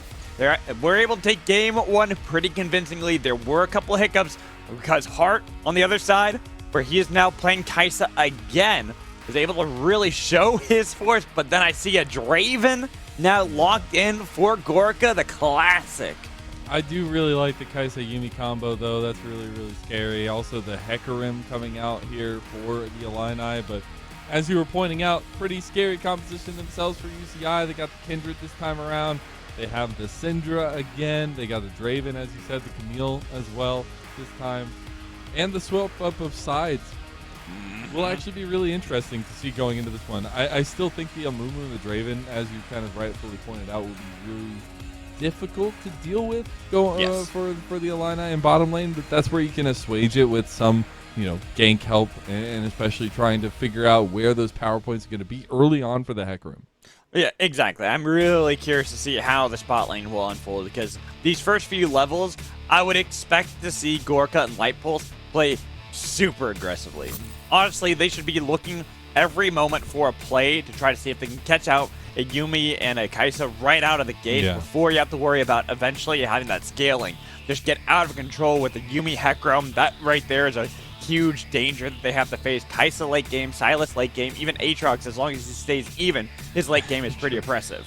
Yeah, and I think that's where we've seen these games kind of pan out to, right? It is the late game. It is post 30 minutes that we're seeing things pan out, and especially some of those questionable decisions being made in those post games and those late games, and things coming down to the wire, but then one mistake matters and means the game and means the grand final here at this point, since we're going into game 3. Game 3. Oh, well, we got to pause as we get into game 3. We're all excited. It's the anticipation, right? We're waiting for this game. We want to see who will go into the finals and who will face off against either Maryville or NCSU in the finals, but got a little bit of a pause. See, now you've got time. You can scan the code there for better help, and then you get the discount. So the help. So exactly. There you go. Bada bing, bada boom. Good product placement right there.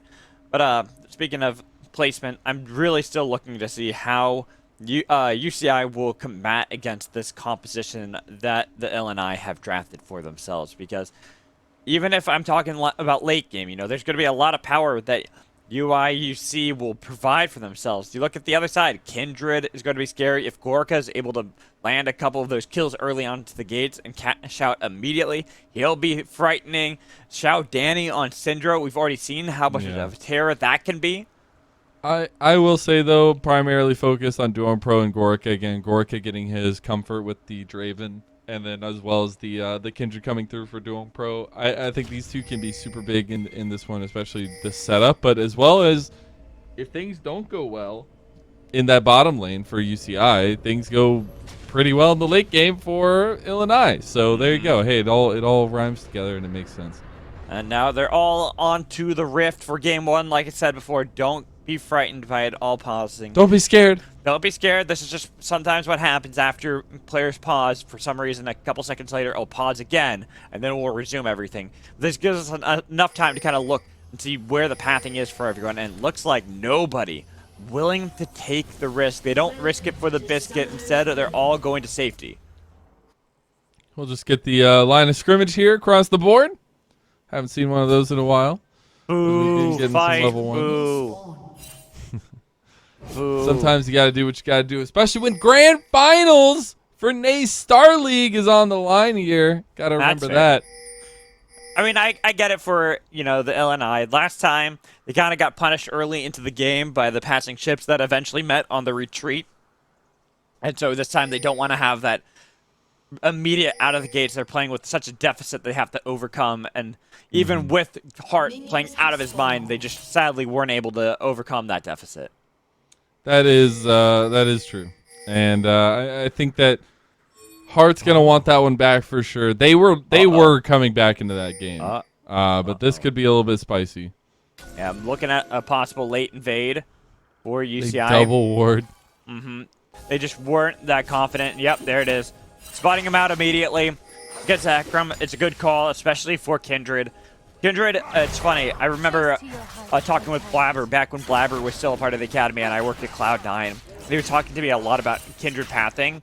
It's like, honestly, if you're playing Kindred, the strangest thing you want to do is you just want to go buff, gank right away. Because if you can get that gank to work right away, you get a free stack. And if not, you hope that you get the coin flip on the scuttle. But here, this is kind of why we're looking at the spot lane, right?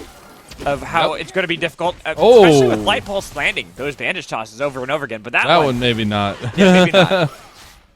That one a little bit too much. But Light Pulse feeling himself early, a lot of damage early on. That's what Gorka and Light Pulse are looking to do here in this bottom lane. Pressure Newbie and Heart the entire time and force the hand of Illini and especially Punisher to try and come down this way.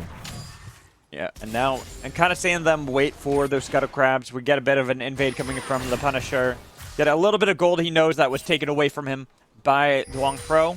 It's all about the coin flip of those Scuttle Crabs. Does Duong Pro get very lucky here and it goes into the bot lane, or is it going to be the Punisher having it on the top lane? That will really... What Scuttle Crab do you have it on, Magical? Ooh, I mean, I don't know why. I feel like it's always the opposite that Kindred has for some reason. It's always the opposite side for her, so I'm really hoping it's all that about it's the not power the of case. belief. Yeah. About the power of belief, Magical. I believe it's going to be on the bottom side. They are looking to collapse bottom lane, though. Yeah, see, I'm actually with you. I actually am believing in the power, too. I don't want to see it the way I'm thinking it might happen. I want it to be the opposite, where Kindred actually can get that early mark, just because it's always more fun. Oh! Hey! Yay! You're 1/4 of the way to being a champion. Let's go. Yep. 1/4, so you get the Scuttle Crab. I would have to see hover over Duong Pro to see who's marked. I would assume it's going to be Heart in the bot lane, since that's where we're seeing Duong Pro play so heavily towards. Could be. Elated's having a little bit of trouble on the top side. I feel like that's not new information. I feel like it's been pretty commonplace so far. You also see Punisher just going for continuous aggression there with that invade. Duong Pro trying to invade as well on the bottom side continuously. So it's a bit of an offset map here right now for both sides. Yeah, and it's a jungle matchup. That was the mark. Went for the Punisher on that one, which a bit surprises me. I thought it might be towards Kaisa, but then again, that also kind of gives you the indication that I'm playing heavy bot side, so Hecarim, you have the freest top side in the world, but they're already kind of noticing that with how much vision they've got in the bot lane. Yeah, to make sure they're not going to die to a possible dive underneath their turret. Just at least holding steady is the name of the game right now. But we'll have objectives coming up here in just a little bit. At least first your objective being the dragon coming up. And you've got to wonder for UCI if they use this pressure they have bottom lane to kind of index into that and use the pressure mid lane to index into that. Not even like partially. You 100% index that. There is 35 CS 2-5 on the other side. Heart does not going to really play this lane for a while. You immediately, once that spawns, pretty much say, all right, Duong Pro, we're getting this. That's a big CS differential for sure, and especially this early on, you are loving this as Gorka, who started the longsword, so immediately finishes the Serrated Dirk, buys another longsword and a control ward, so the control will continue to stack for UCI bottom lane, and that opens up many paths and possibilities for Duong Pro. Well, this is where I actually like that. We see a little bit of an pass going mid lane. Oh no, Noob took the bait there. No mana either. Might have to flash over the wall. Will flash, but it's going to be flash reciprocated coming in from Duong Pro. And the Pony Express. Oh, and that's a stack. Too late. One stack should go to the way Oh no, of Duong Pro. it's not. Oh, but it won't. Almost got the horsey. Almost got the stack, but they did get Noob. Who just, I guess at that point, kind of cut his losses, just go in, knows he's going to die. I'd quite maybe expect Light Pulse to be there, but, you know, Light Pulse is roam perfectly fine. Yeah, and the thing is, there is still going to be a stack gained by Duong Pro. It's great because with that play, normally you like to not take that Grump if you're the Punisher, because you know now that Duong Pro has to play around that. But dying, well, essentially dying, because you had to back if you're the Punisher. You couldn't go for a possible contest on that Grump. Means the second stack is easily securable for Duong Pro. Yeah. I think Noob needs to be really careful in mid lane there. Getting a little bit dicey, both hitting level 6. Duong Pro trying to hit his level 6 as well. And also just trying to push in this lane here a little bit for Elated. And can do this because, again, enabled by the bot lane. Gorka and Lightpulse just still pushing up bottom side. God, we're going to see a Flame Horizon in like 15 minutes, aren't we? I feel like guys can pick it up a little bit more here as we get a little bit later on. Yeah. The wave clear is pretty good for Kaisa. I mean, yeah, but you're also down pretty far. Now, Alsalek is getting ganked in the top lane and just no way to survive. Or is there? He was able to dodge away from one more. Duong Pro trying to chase this down. Oh, Duong Pro! That's like, you don't chase him without minions there. Don't do it. I mean, Elated was holding the turret aggro, but he literally took one and was like, okay, bye. That's all he could take. He was already taken pretty low by Aslak initially. Exactly.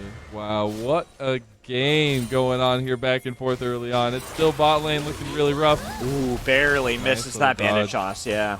That bandage toss connects. It is certain death. I mean, you can already see that Gorka, it's his Draven. This is something that he is comfortable with. He knows the limits of how he can play this, especially in lane phase against something like a Kaisa. The Kaisa with Yuumi, well, it is good on paper. It's just not good in the lane phase against a Draven. And this is one of those picks where Gorka's just like, give it to me, I'll carry us, we'll get us to the finals, right? Like, this is a pick where you are confident, you are feeling clean, you are saying to your team, I will bring us to the mountaintop.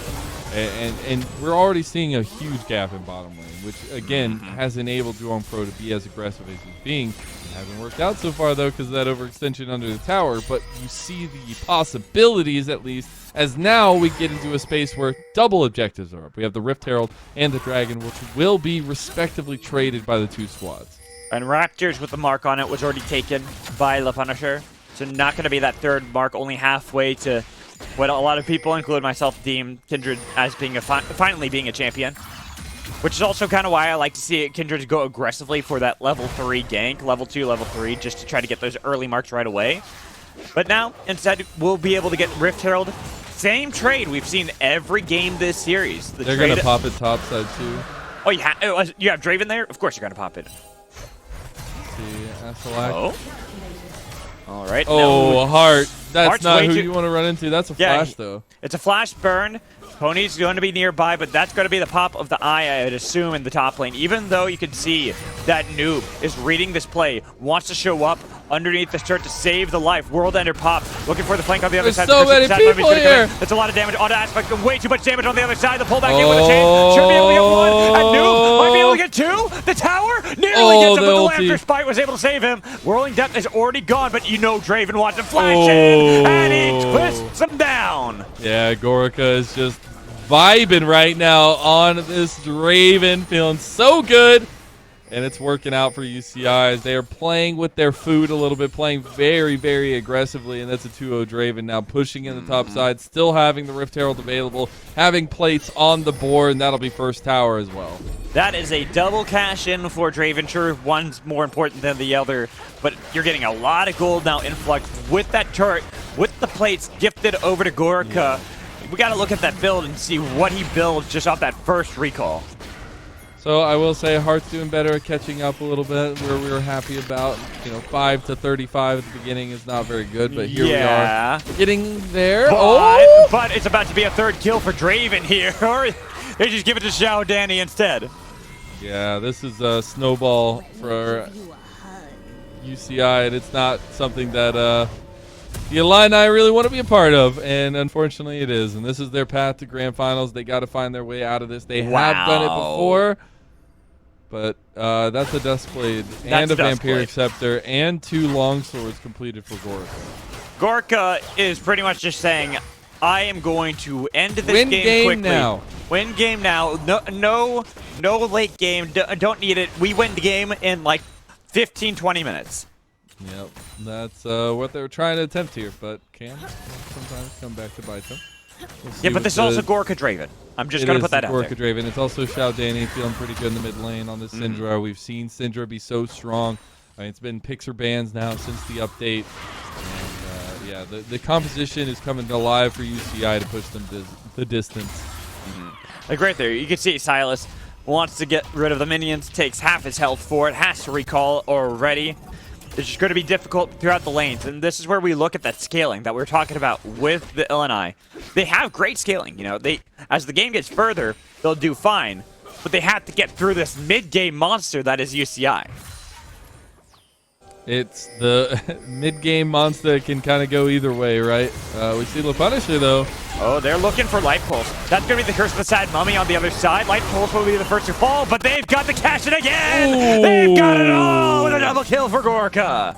Yeah, that's 4-0 on the Draven. He's gonna be. This is one of those solo queue games that you want to just walk away from a little bit. This is where you FF. I kind of like that. He body blocked the follow-up on the other side of the wall. So now he's looking for this chase down. We'll easily be able to pick it, but that was pretty snazzy though. It's nice. It's nice, but what happens on the other side of the map? Another tower goes to Draven.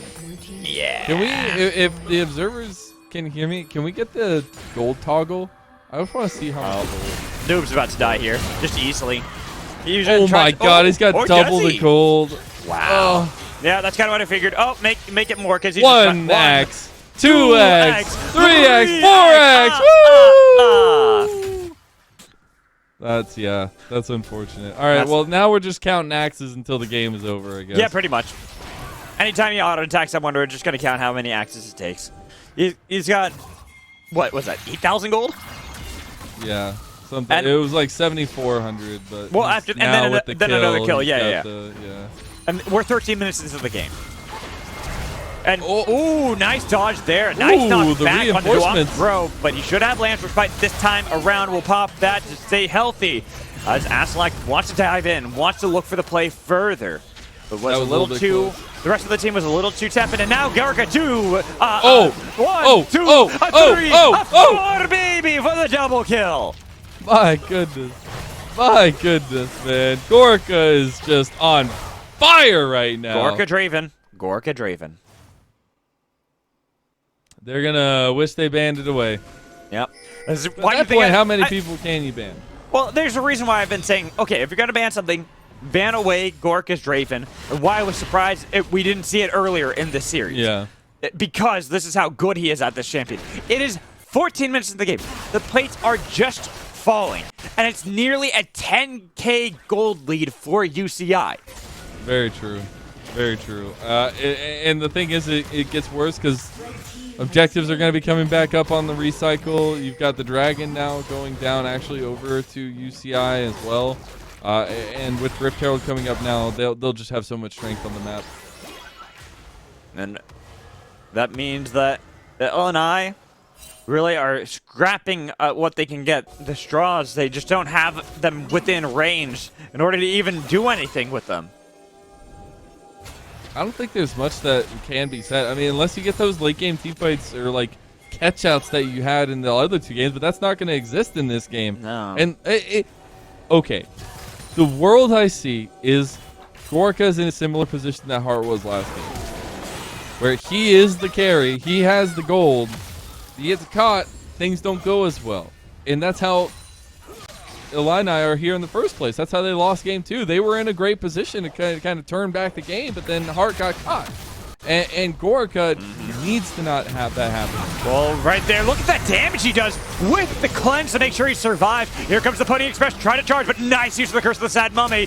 Should be able to flash over the wall, does do just that. And Gorka, even with the exhaust, damage, whirling death, nearly take down the Punisher. And he could look for more because Elated is on the other side. They take down the Punisher. Asalak will easily follow the Kindred. Yumi's gone. And then near Ace, the only survivor is Hart because he was on the other side of the map.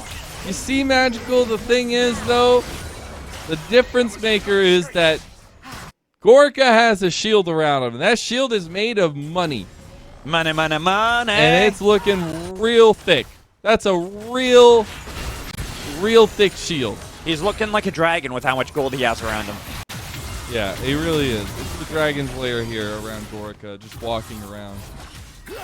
This is one of those matches. You look at game 1, you look at game 2, close fought affairs. Even in game 2, where it seemed more favored towards UCI, But then you look at Game 3, and if you only looked at this one in picture, you would think that this series was a blowout for UCI.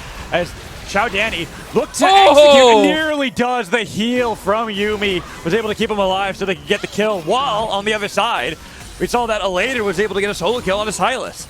Yeah, that's unfortunate for Noob. Not going to go the way he wanted it to. We'll see gold still being trying to stack up for the Illini, but the lanes are not looking good. Gorka's coming back out onto the map with 3.5 items. Well, Heart doesn't even have one. Yeah, and this is a big change that really is going to be the folly for the LNI.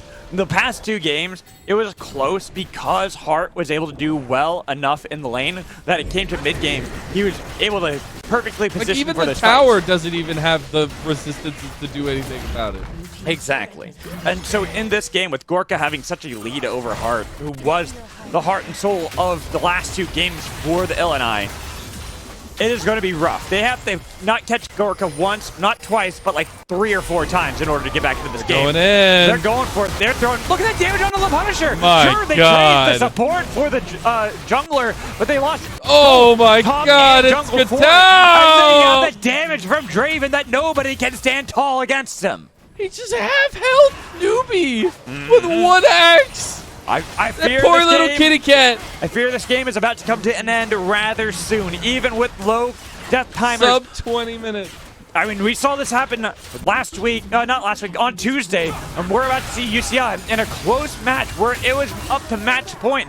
Maybe finishing this game under the 20-minute mark. Elated solo kills Newbie nearly again, but he was able to get away as you can see that damage from the Xiao Daddy. Oh my If God. the Unleashed power almost getting him. Oh. Killer Heart gets 2. They actually turn it around because they got the solo kill on the other side that helped out. They But now killed each Gorka, other in bot you gotta lane. kill Gorka. Can you kill Gorka? I don't think so. Bam, He's too bam, large. bam, bam, He's bam. huge. He's throwing those axes and getting a triple kill.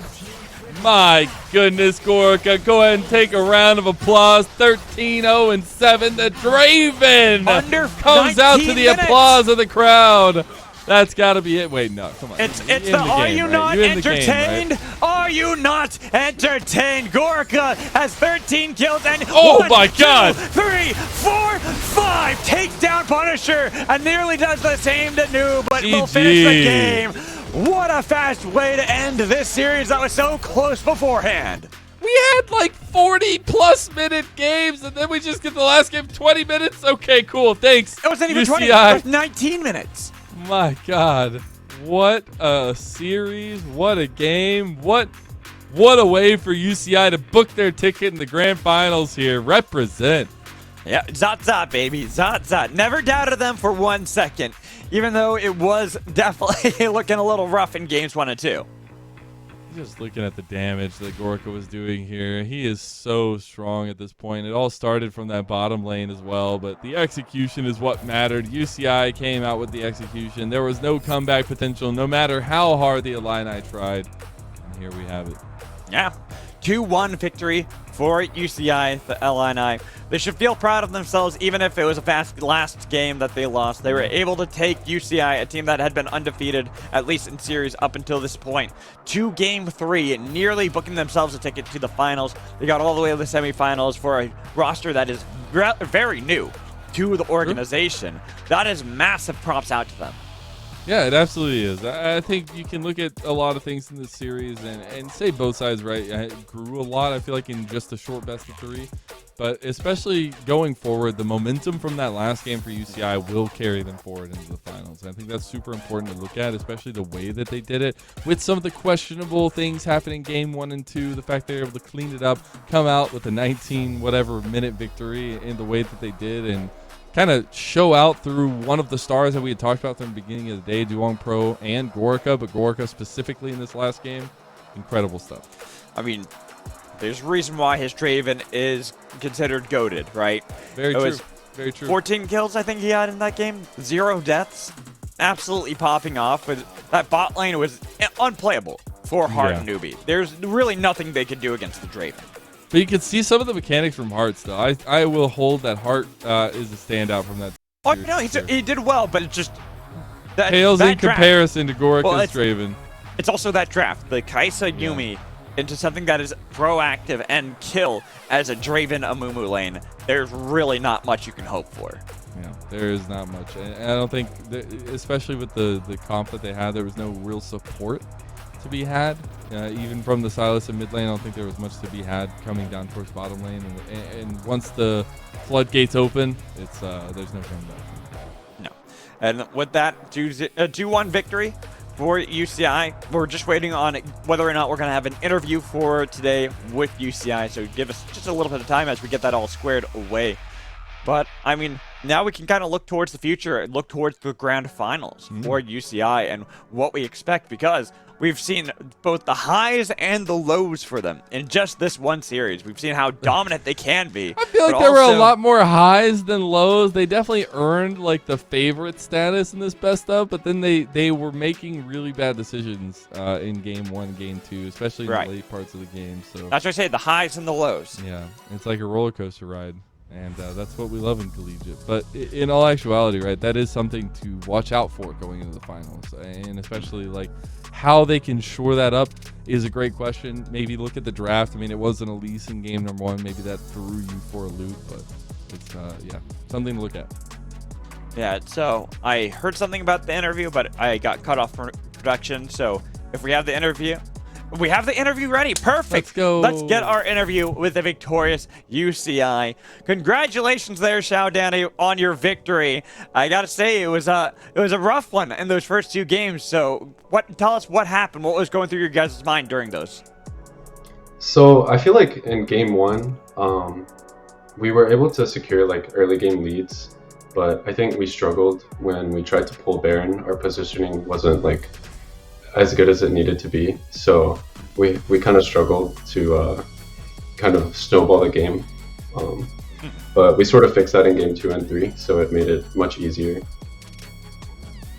I like to hear that. How has it been kind of on this journey, especially in that best of 3? Do you feel like anybody kind of came to a realization in leadership, especially because the transition from game 1 and 2 to what y'all did in game 3 was night and day? Was there some kind of speech, or what was the pull together to see that game 3 come out the way it did? So for game 2 in particular, after game 1, our coach kind of went over with us like the main issues, which was definitely just our positioning in the river and how we were pulling off the flanks. But I think with the mindset, with the better mindset in game 2, we were able to execute it more cleanly. So it made the game a lot easier, and we were able to succeed. And I think that kind of that boost in game 2 kind of helped us in game 3 just stomp it. So yeah, and you also played a lot of Syndra too, and Syndra is pretty busted at the moment, if you ask me. So. Is this just you're playing it just because you know that she's really powerful, or is it because you could set up a lot of the fights easily for the rest of your team? So I agree with you. I think she's just a really solid control mage right now, and we just needed some AP, so I was like, all right, grab me Syndra. Yeah, I think she's really strong. So I was confident that we wouldn't get behind early game, and if you don't get behind early game, then you're kind of free as Syndra to just do whatever you want in the mid game, and she's really, really good at holding river and securing objectives. So I think our play kind of showcased that, and yeah. Okay. I just want to ask you maybe a little bit more of a personal question. Do you have a favorite memory of this NACE Star League run so far? I mean, you're going to the grand finals. Do you have anything that stood out this season of the UCI squad to you? Honestly, I'd say this best of 3 was probably the most hype, you know. Let's go. This opponent definitely gave us the most trouble out of all the matches we've had, but it was a lot of fun. So definitely a highlight of the NACE tournament so far. Got to give some props to Gorica there too. Yeah. Ridiculous performance, my goodness. Yep, he did. Yeah, very and well. I was gonna bring the conversation back to like going up against University of Illinois Urbana-Champaign. Did you expect this matchup to be as close as it ended up being? I think we were a bit confused on the actual roster we were playing, and then once we saw their like actual roster, we were like, maybe it might be a little bit of a challenge. But I think we still stayed really confident in game 2 and 3, and yeah, it was all right. Nice. Do you have any shout outs for anybody? Anybody you want to talk about? Yeah, shout out to Alex for absolutely carrying us in game 3, like very hard. And shout out to Hermes for giving us the right pointers and advice for games 2 and 3. I think we implemented his advice much better in games 2 and 3 compared to game 1. So Yeah, I'd probably agree with that too. You guys did great. Picked up the victory. We'll head off to the grand finals. Thank you so much, Shao Danny. I almost said Shao Daddy. you can just call me Danny. Much different. Yeah. Yep, Thank you so absolutely. much. You were awesome. And I wish you luck in the grand finals. Thank you, I appreciate it. All right. With that first best of 3 done, we do have one more best of 3 that we have left for us. Maryville taking on North Carolina State University. Let's just kind of touch on this before we toss it to a break and get ready for that series. So I know you're a big stan for Maryville, but do you want to tell everyone why? Because they're good at League of Legends.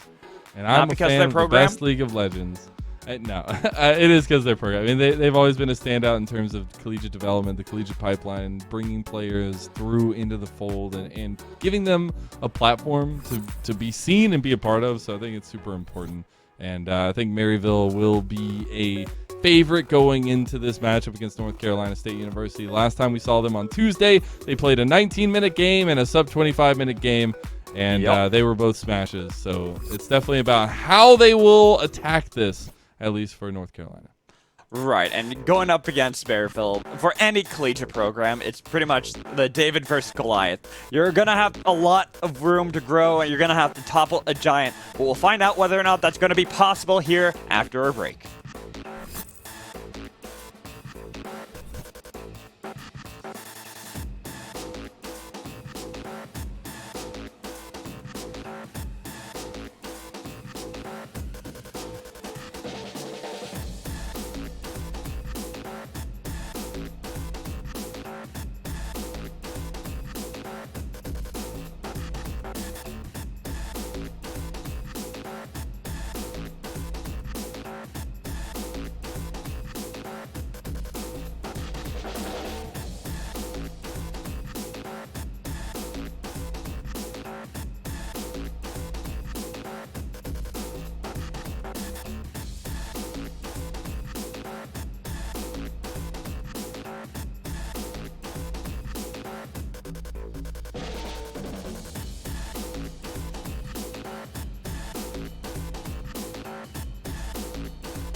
Ermac with the Sheriff is laying down the law. Mur no longer the operator in hand, but the man disadvantage for TMU as they move forward. They desperately need it. 1-on-3, but Neki has his third, the fourth. Though the distance, the difference between these two teams is almost negligible at this point. Oh! And the inhale working out still for King Deity. That's crazy. That belly arm, no, you're crazy. Oh!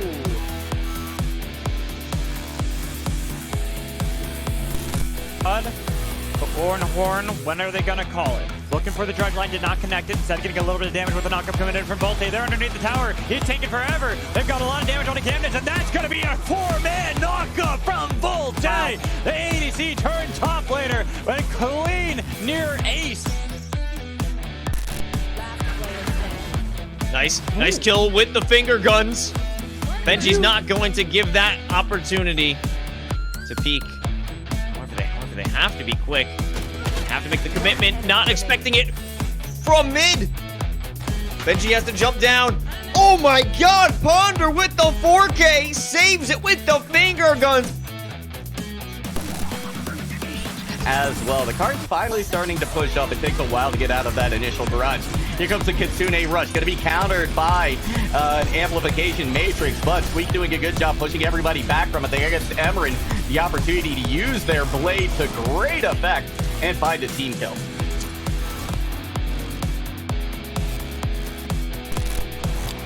Davenport just one goal away from moving on in the LCQ.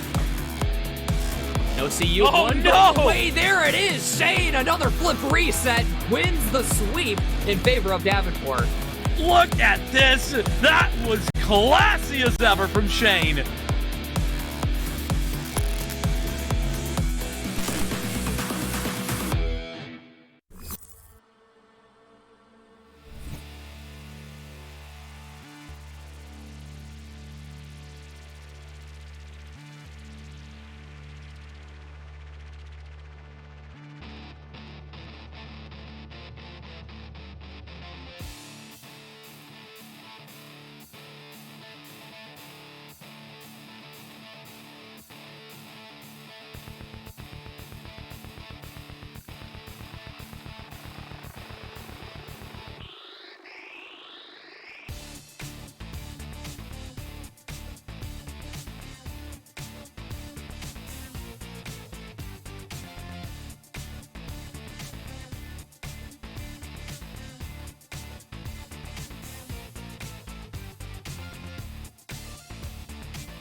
Welcome back. We're getting ready for our second best of 3 series. Maryville University taking on North Carolina State University.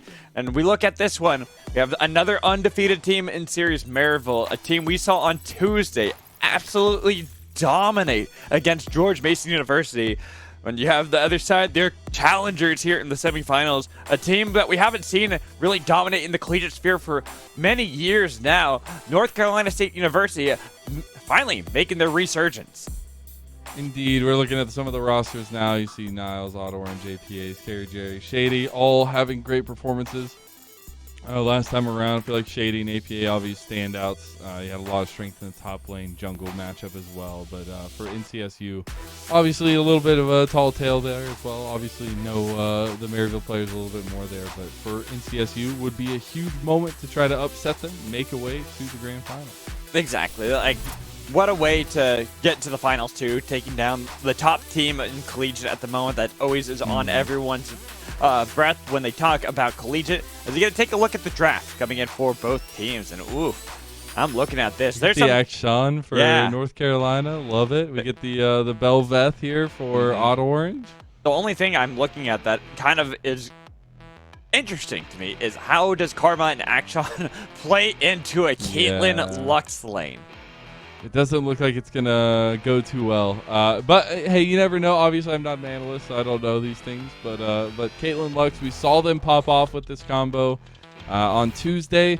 See if they can get again. It was obviously a high priority for them as it was high in the ban priority, or pick priority, rather. But I do like to see some of this standard kind of draft come through for Maryville. A little bit of strength with the Renekton for Niles on the top side, but it's all about how you kind of bend and break against North Carolina State. You have a lot of late game strength, a lot of great team fighting potential for NCSU.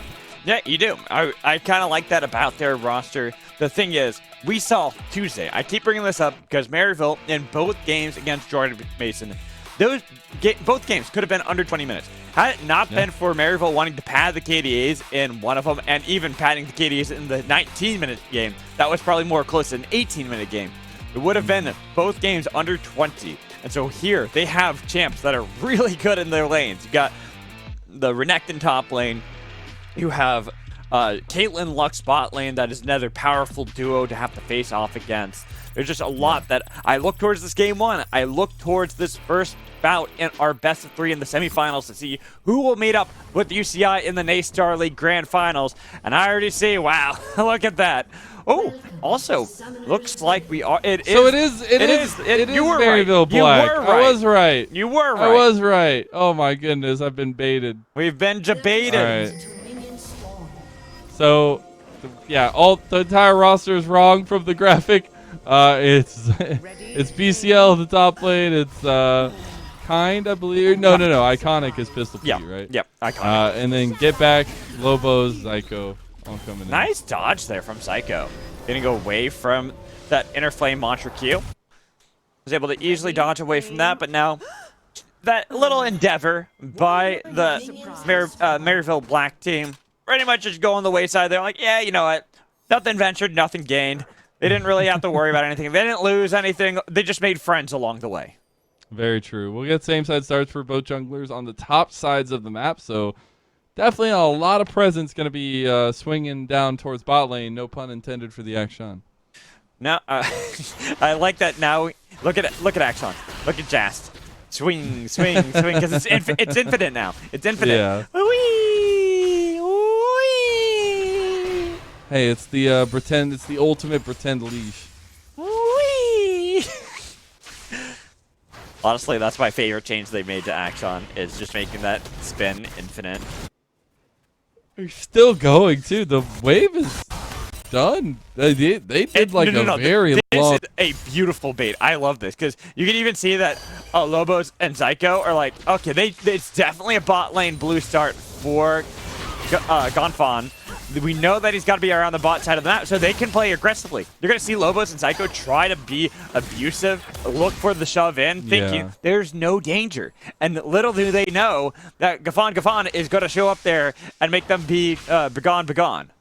I will say though, I don't know what you're expecting to do as Jas when you pick the Akshan into this lane, because he did pick it into the lane, and I think it's really difficult to play this lane. I think it's all about the bait. I think it's all about that strategy. It's a game plan. They're like, you know what, Maryville, we know even their B team is a very strong team. I was talking about it before. Probably would even rank amongst the 8 top collegiate teams if you ask me. So that's why they're like, you know what, we're gonna go for a little bit of cheese here. Look at this. Like you said. I like this. They even got the root. It doesn't connect on a Zyko, but they get the slow with the Inner Flame Mantra Q. As Pancake Lord fights a little bit. The flash to the Lobos in the bot lane. Looking for the damage, and here's Iconic on the other side. They want it. They can turn this around. Gaffon, goodbye, Easy. goodbye. That's an easy pickup for good old Pistol Pete, Mr. Iconic, former Golden Guardians jungler. Yep, and there we saw Pancake Lord have flash away from Bob Timer. I gotta say, some of these names definitely like, you know, even though we know what the names are for most of these players that they actually go for, like CR Mad, I believe, is actually Gagon. We're about to be Gagon. Well, against Get Back right here.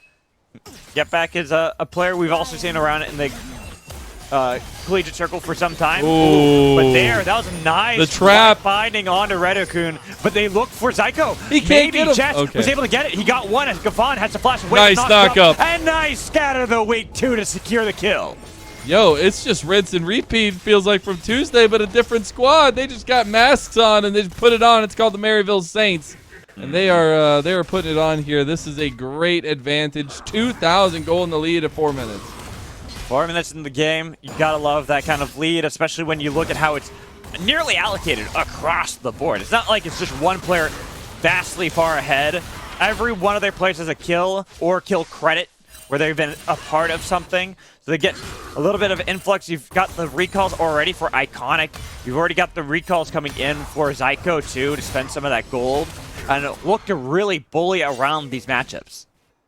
I see the bullying, and I think that it's important to keep pressure on for Maryville University here, because again, we were talking about some of the scaling aspects that could be potentially there for NCSU, but especially if Maryville can start playing around these objectives. You got the first dragon coming up, and see what they want to do with this Belveth. It's so important to utilize the power spikes of Belveth correctly. And Belveth, so far looking pretty good. I always like to see a Belveth try to play around the Rift Herald. Like that, to me, is like the most correct way to play Belveth and utilize her power. But it will be One sometime. thing I never see is the use of like the Remora. Like I a lot of times don't see, even at the pro level, the realization or they actually like emphasizing on the Remora spawns in the wave. I mean, that actually is kind of interesting. I never really thought about that either. I think that's more because it's you don't really want to take away It's a too much. secondary thing. Right, it's more of a secondary thing. Oh, but here's Oh, not a secondary he jumped thing. The right damage on into Zyko, it. They got the root That's as well. traps, But here that's is everything. Iconic, and there goes Jast. Yeah, this Action's not necessarily the pick you want to have going into this matchup. It was it was picked into it. At the Caitlyn Lux were picked 1 and 2 for Maryville, so this was their response, and it's not going well. The cheese didn't work out. That first play where they had Gaffon kind of show up, and it did catch Maryville off guard initially, but Iconic being in the similar vicinity, since he was looking to see if they could look for a dive, made it. Zyko is just insane with these light bindings. Oh, missing that one. As he Capture says, curse. as he says. But Redokun, were you going to survive this one? Oh, wow. You're going to survive it and help your team get a kill. And you were able to take down Caitlyn. That's a 2-for-1 in favor of NCSU. Yep, that's actually huge. And Maryville University, they are struggling a little bit in the confidence part now. Oh. Get back on the wrong side of the map. Okay, Chaos Storm used. He flashed It'll be away a from flash over. Not bad. Not bad. They were able to make a lot of plays, and now you can see that Iconic's like, all right, what kind of play can I make mid lane? I have ult, if necessary, to steal away some of these souls. Playing On this very power on aggressive. Gaffon. But unfortunately, they aren't able to do too much more to actually secure these kills on either side. I appreciate Get Back trying to use the power Oh. unleashed there. Oh! Speaking of securing kills, He didn't get the auto. He canceled He might be it. able to get Iconic before the resets. He should. No! Iconic is out of there. He's gotten away with highway robbery and flashes out of there to survive. How did so many auto attacks get canceled there? How did they survive? Maryville just get away with everything. It's the power of imagination that survived. They got a guardian angel watching over the Saints here. Jesus, that's why they call the Saints. Yeah, I mean, hey. In all actuality, though, it's huge for Maryville to make it out of that one. Iconic making it out, but Zyko, he's not making it out. He can't make it out of that one. There's no way out of that one. Lobos is like, man, I tried to tell you. Sorry. It's like, now can I get a kill back? I have Ace in the hole, body blocked. Jasper's able to eat the bullet for him. The top lane, PCL, fighting against Bob Timer. Utilizing that early pressure that a Renekton can gain, even against something that is beefy and as dangerous of an assassin as Ornn.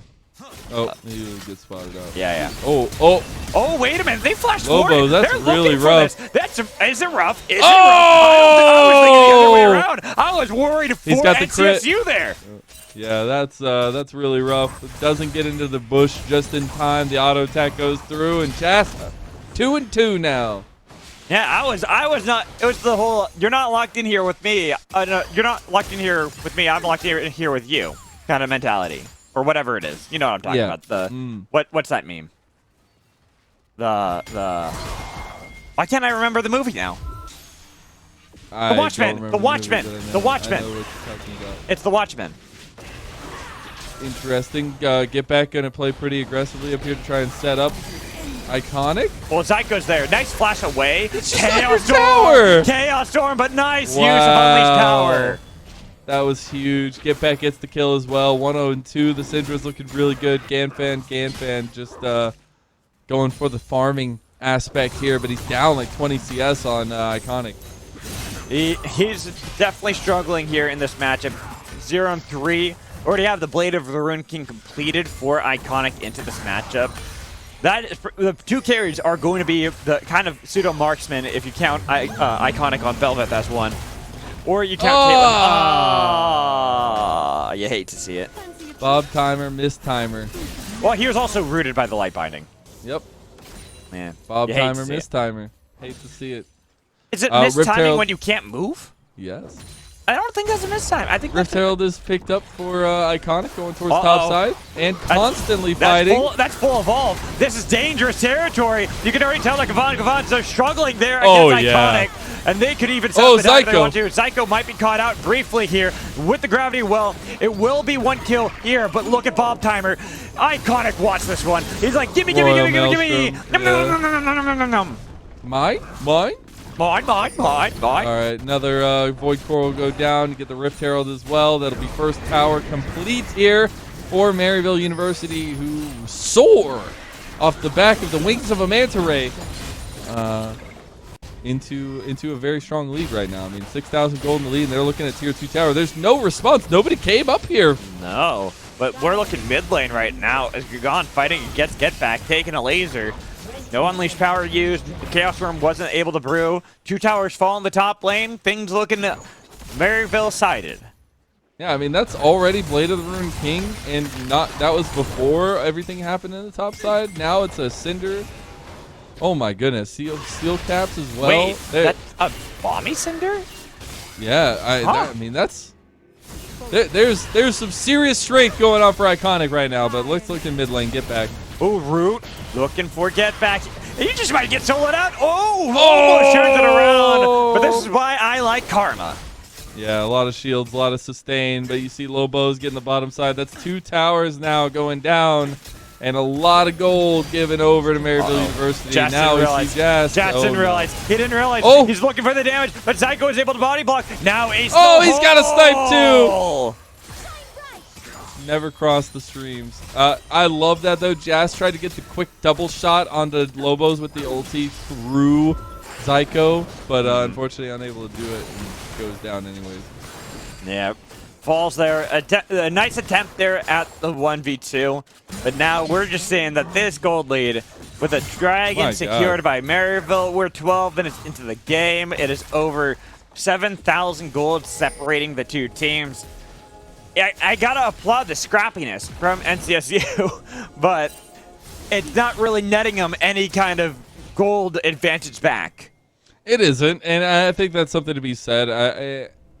Primarily, my biggest pitfall here for NCSU is definitely Ganfan in the jungle. It just hasn't been able to be there. The sustain isn't there. The presence isn't there. And going against Iconic, a former LCS jungler, you've got to have presence in the jungle. He is literally playing with you like your Void Coral.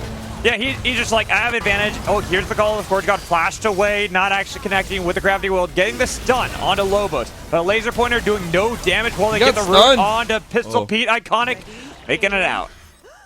They've still got side lanes pressing in so heavily. They're working on Inhib Tower right now for Get Back. And that means turret plates are still up for a minute, and they're about to get all 15 of them. All 15 of them, plus they've already gotten to tier 2 in top lane. They're looking to harass the tier 2 in bot lane. There's all these advantages for Miracle. A snipe, not there. Not the snipe. Well, that scattered the weak though. Whew. It's close. It's close.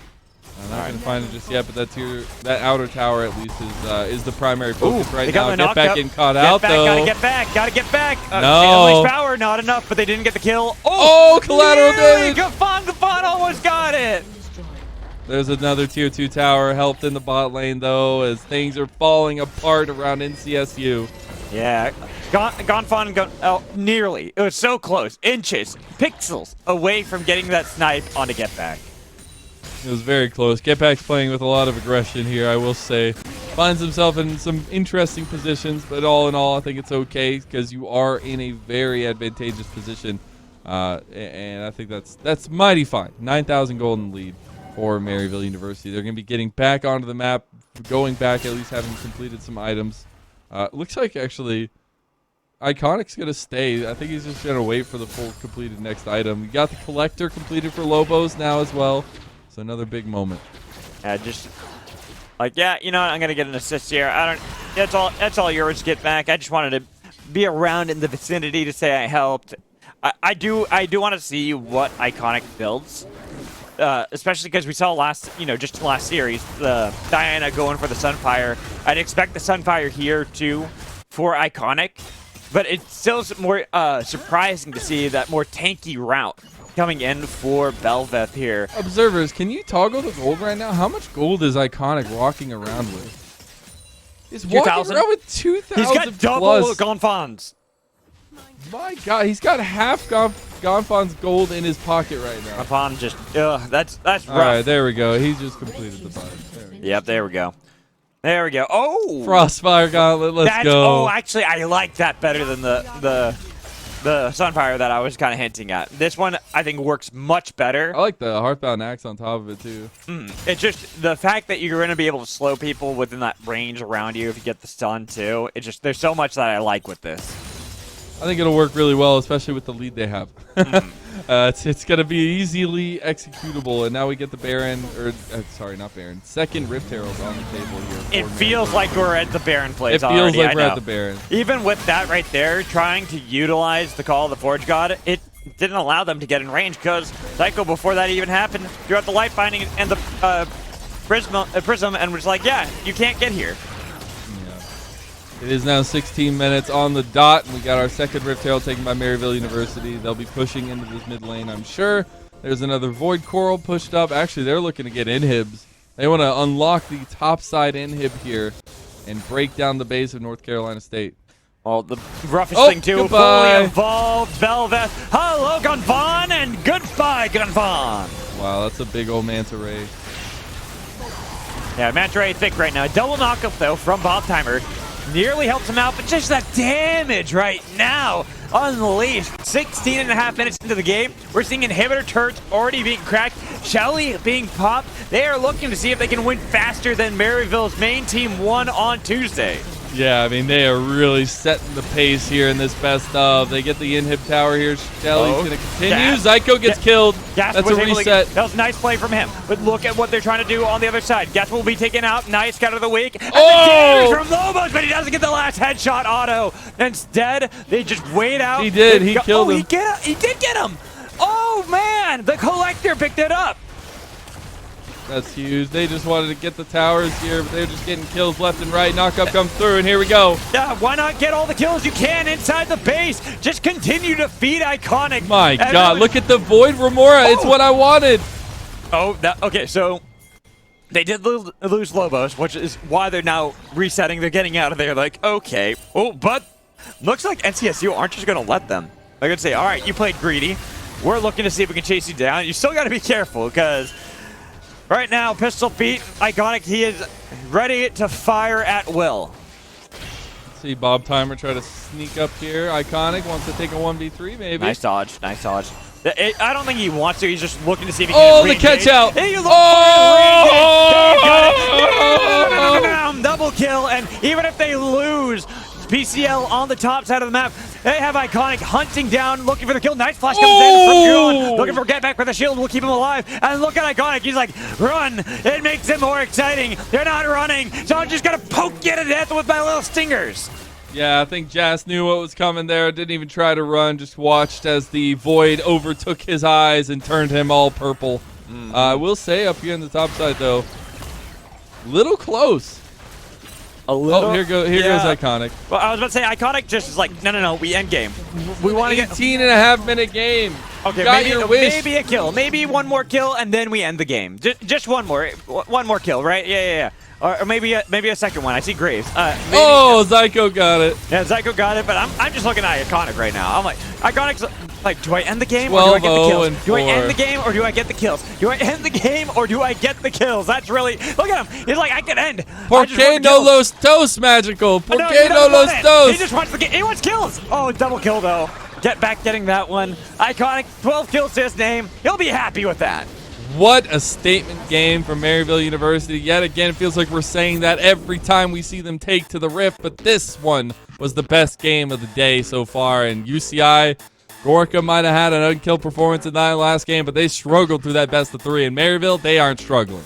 No, and this is even Maryville Black too, not the main squad. Yeah. That shows how much talent Maryville is their esports industry has for themselves in a the industry of Maryville. It is. It really is because they have two powerful It's a factory teams. of talent. Right. They always have these great talents that come in for collegiate. Always are able to perform so well. And another game under 20 minutes with a different roster too. Yep, and that's the craziest thing is that it was the way they did it through multiple points of pressure, but Iconic showing exactly why he is Iconic and pulling out the Belveth. Very clean Belveth performance. Yeah, we're going to see the end of the play right here, just where they're chasing down kills. They're like, yeah, we're far enough ahead. We can continue to get these kills. No one can escape from us. Just look at them. Look at all those little minions. Yeah, it's that's exactly what you want to do. Keep on the pressure with the Belveth when you get in those kinds of situations and just close out the game strong. Yeah, and well done over to Maryville. Going out to an explosive Game 1 victory in this best of 3. We're going to toss to a break, and when we come back, we'll be getting ready for Game 2. Can NCSU bounce back after a devastating loss in Game 1? Well, we'll find out in just a bit.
Welcome back. We're getting ready for our second game in our second best of 3 series. Maryville University trounced North Carolina State University in the first game. And now, looking at the draft for the second game, I'm seeing some fun picks still coming in from NCSU. The Samira is what they've decided to go up against with this Alistar and Callista bot lane for Maryville. Maryville not wanting to deal with the Akshan again. Interesting that North Carolina State would first pick Ornn. They did last time. Side. Yeah. I guess. Just comfort. Yeah, and then we get to see the Lee Sin come through. I think that's really important to keep a highlight on. You get the hard farming of what we will see from Iconic on the Graves, one of his iconic champions itself. And then we also just see a lot of aggression still throughout Maryville University's squad, which works really well off the game. You just destroyed in game 1 of this best of 3. But I think this is a nice little slight pivot for North Carolina State University. Get a little bit of mobility out of the mid lane, a little bit more setup and forward engage. But my key is a lot of the damage is going to have to come from the Samira. And we saw what happened in bot lane last time around. I think it's going to be very key for a pickup in mentality for North Carolina State University if they want to make this series a series. I really wonder with this kind of draft too, if it's going to be the shenaniganeries I've been asking for, the level 1 plays, looking for those fights, because if you can get a first kill for Samira, that will instantly make sure that that lane is yours. You don't have to worry about it. It's going to be very difficult for Callista to fight against you. But if you don't really get anything, Callista should usually gain control early into the game over Samira.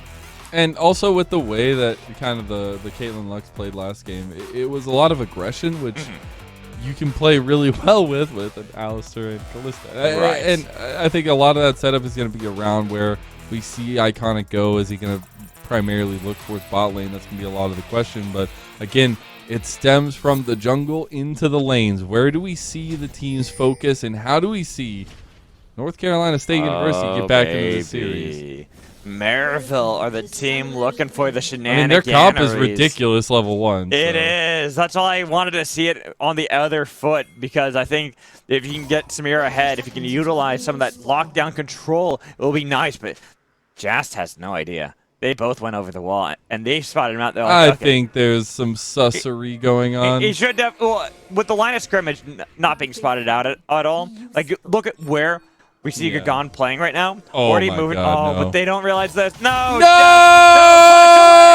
can't flash away! Get out of there! They heal! Where's the flash? They got the red sex. He is, but they got the stun onto Iconic, and now looking for the damage coming in from another rock on the other side. I got a little hyphy, but that, I thought it was hey, death. the heal is gone. That's But big. the flash we said is not. but we needed advantage in bottom lane.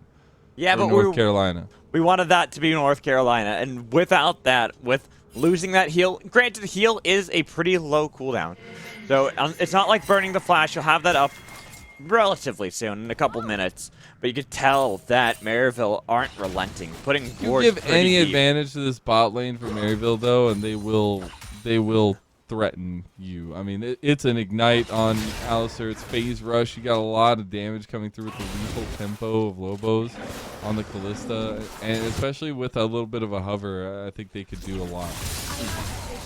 At the moment, gonna just have everyone go back to their lane assignments.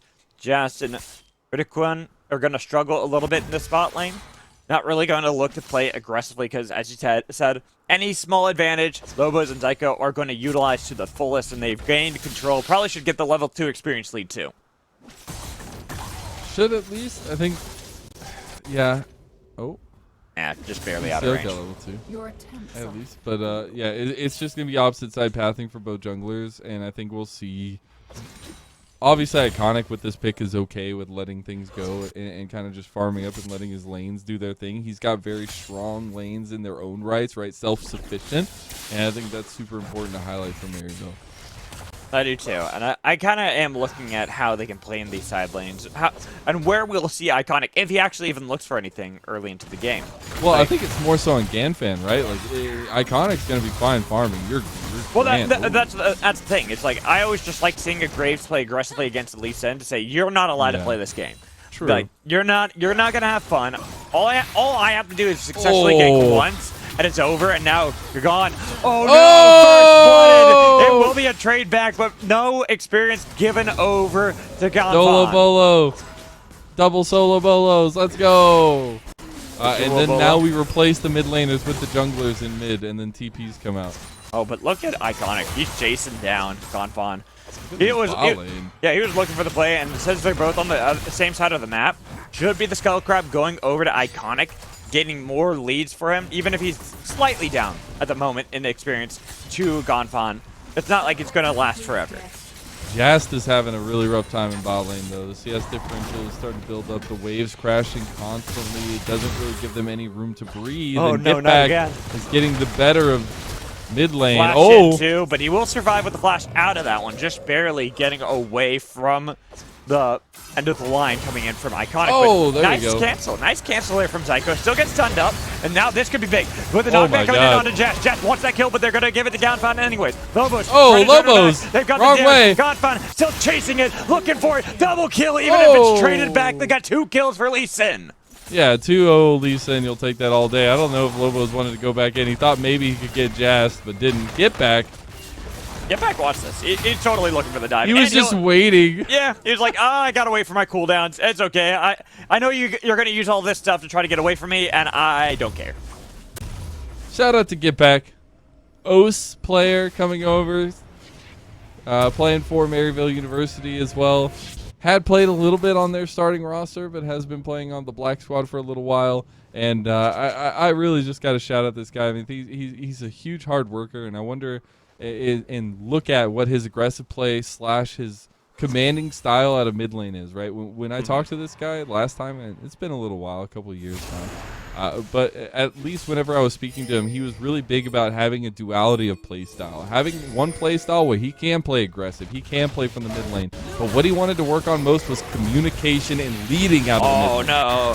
Ridicon had to flash away from that one. That looked a little dicey for a second. It was a good initial play from the side of Maryville, but this is probably at the moment is really close. And normally you think, 5.5 minutes into the game, that's not a good judge of it. But after last game and the game before that we've seen on broadcast, it's kind of important to talk about. It is indeed, and it's going to maintain, I feel like. But my biggest question coming into this game especially is, how does North Carolina State University come through with some objective control here, with this aggressiveness coming out of GanFan? How do you utilize that and make it efficient? Because again, we highlighted how important that is going to be. Oh, this is rough. Level down for Bob Timer, taken pretty low. And now GanFan getting caught out, had to hop over to Samira, leaving Jas in a bad position, taking a lot of poke and giving more control over to Maryville on the bottom half of the map.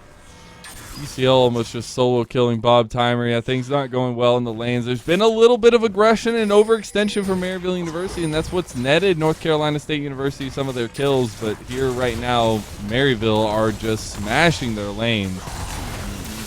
Getting plates in the top lane. Oh, he just dies him. He just killed. Oh, no, Oh, one more. Close. He had to cancel that auto, though, because he was looking at sticking around and dying. Yeah. But hey, you'll take a 20 CS lead. GanFan went back bot, trying to do something there. Dragon is up on the table, but Iconic just going away from that, just going to continue to try to farm. Hasn't actually gotten a lead over GanFan here. I think he's done a really good job. Oh, Bob Timer, you put down your own doom. He put the Spire down like, I'm going to try to CS, and he sails like, oh, thanks for the free engage. That's one of those things you just got to keep an eye out on. Oh, they cancel one back, but it's also hard to dive at Leona. They were hoping that it was going to be Jas the cancel back. I mean, the cancel back is what's huge. It offsets the back timers. Now Jas is going to be by himself unless, okay, Redo's just going to stay. He's just going to stay, yeah. I think he was only trying to back so he could be with Jas, and now he's realized, I got to freeze the wave. I got to make sure that we're not falling too far behind, but... Oh, into the wall. He would have gone further back, but that's a lot of Ren stacks. No. You want this, because look at all those Ren stacks. One more. Oh, there it is. Just pulls it. He's like, I had enough. I can also look at farm at the same time. He cleaned those up easy. Lobos, the sign of the wolf, comes through. And we'll see if they could continue to press that, but that'll be towers going down, at least plates going down. Again, 8 minutes in the game. We got a substantial lead for Maryville University. As solo plates actually going over to Lobos. Oh, man. They're really trying to make sure this Kalista is going to be a nightmare to deal with. Having 3 plates taken in bot lane. They've got a plate taken top lane. Probably could get some more in just a minute from PCL. I'm even looking at where Iconic is going to play. He hasn't gone for any of the neutral objectives. Hasn't looked to see if he can invade Gonfon. Instead, he's just like, get back, you are far enough ahead. You could probably do it on yourself, right? Yeah, we'll see PCL, though. I mean, he's winning this matchup pretty handedly.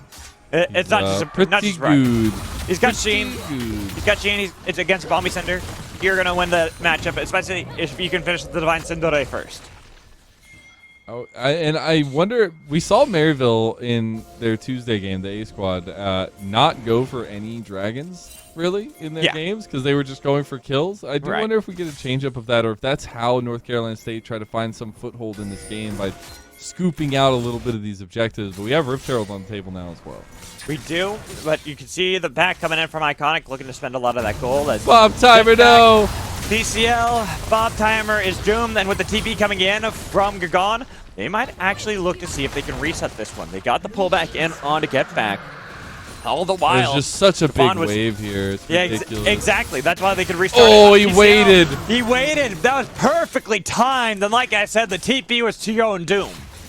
Man, that's just more plates to Maryville. It's feeling like game 1 all over again, but on the other side, it's looking real rough here. But very good stuff from Maryville to keep their eyes open like a hawk. Oh, and look at that. The moment that Redcoon splits away from Samira, they immediately pull the trigger to get that easy kill. Easy kill, easy peasy, says Maryville's bot lane. And again, back to it. The wolf is just coming alive here in the bottom lane. I don't know, the wolf and the cow, there's some kind of story there, but it's big advantages for both Get Back, both Lobos, and it's really hard to find your stable footing here for North Carolina State University. And you see that Ganfan really doesn't have a say here. Even at 2-0, can't really do much. Another catch out happens. Outstep. You just can't step out of this turret range. You have to stay as far back as you can. No, wait. Look for the Samira instead. Josh flashing in. Now look for the double kill. Gets the cancel of the ult. No more guns ablazing. And the Ren. Oh, he missed. Time. Jess continues to run. He missed it just barely. And it's going to be Jess turning it back for a double kill. He missed 1 Q, and that made the difference. Lobos goes down. And now, okay. Let's just focus on the bot lane right now, because I feel like, Bob Timer, this is just unfortunate. You're pretty much just getting the same treatment you got before. Oh, wait a minute. Get Back died mid lane after getting a kill on the Gagon. Yeah, a little bit of back and forth there, it feels like. Jast, though, the big standout in bot lane. Coming up clutch for NCSU. PCL, gonna take a tower here. More plates to the beacon. And I still think he might die here. Yeah, look at where Gafan is. They're looking for that flank around. PCL's got to be careful. Call of the Forge God comes in. Does he dodge away from this? Does not. Looking for the kickback. They get a rampage. Or Gunfon. Hey, 4-0, you'll take that on Lee Sin all day. They'll try to get some plates up here, it looks like, as well. We still have to look at Iconic for the Rift Herald here, trying to figure out where they want to go with that. A lot of plates going over to Lobos solo in the bottom lane, so it looks like mid could be the call for Maryville University. But here in top lane, they got 2 plates, maybe even 3 for NCSU. Honestly, they could even look for a 4th one. They have a lot of advantage there on that top side. They don't have to worry. Look at where PCL is on the map at the moment. There's a fat minion wave stacked up there. They will call off only because they don't know where Leona is, and they're playing cautiously. I mean, you have to with the way the Vision's playing. I mean, you look at Maryville's Vision game coming into this one. There's just a few little blue wards scattered throughout, but a lot of control from Maryville University. And that's how Maryville University like to play, right? When you look at this organization as a whole, when you look at their past success, right? Multiple times C-level champions. I think you have to look at the way they play the game, their macro strength, their decision making when they are in the lead is what they show dominance with. That's why it's commonplace for them to have short games. Looking for a little bit of a fight here. Jungle first top lane, 1v2. He's still chasing him down. That's how much power he still exerts in the top lane. While we shift into the bot lane, looking for the Rent stacks, but they got at least the Spirit Wall. They dodge away. Can they get it? They couldn't get it. Barely. Does it not work out? The Rent had missed, but now this gives them enough time. That's going to be the Page call. Trying to get the damage. They've got the knowledge around. They've got Gone. They've lost the cow, but does it really matter when you've got the wolf fed? Yeah, it does not. He's even stutter stepping. He's 6-2 on the Callista, feeling really good. PCL's taking the topside tower as well. And Maryville have gone to an explosive lead, 6,500 in the gold lead. Dragon coming up after these resets for Maryville. They'll come right back out on the map, and they'll contest for these objectives. Continue that control, but Bob Timer taking some plates in mid lane. Look at Bob Timer taking some of these plates. He might be down CS, but he got plates in top, plates in mid. This is consolation. No, these are consolation prizes. You're like, yay, I got some plates, but I'm also down. The gold lead is no longer CS. 6,500. It's only like 6,200. Yeah, and he's also down 50 CS, and he's 0-3. He's not having a good time. Granted, it's an Ornn. You're okay with the Ornn falling behind because he's going to be a tank. But now he's caught out. Even with the call of the Forge God, it's canceled. They couldn't do anything, and now Bob Timer with no escape. They probably want to feed this one over to Lobos. They want to get. But it will be the scissors that cut him down. Huge stuff, especially to catch out. Big mistake from Bob Timer, and that's a big frontliner that NCSU need for their fight. They need that Ornhorn to come through in a crucial moment to get the catch out to get Ganfan into the fight. And right now with that 4-0 Lee Sin, that's the only power that NCSU has. Well, let's see. Iconic. Ganfan. Nice dodge over the wall. Nicely nice done from Iconic. That's actually so good. It was pretty much pixel perfect because right when you saw Lee Sin land is when he dashed over the wall, making it so it wasn't like he's going to follow up. And now Iconic, pretty legendary for his Lee Sin himself, knows the mechanics.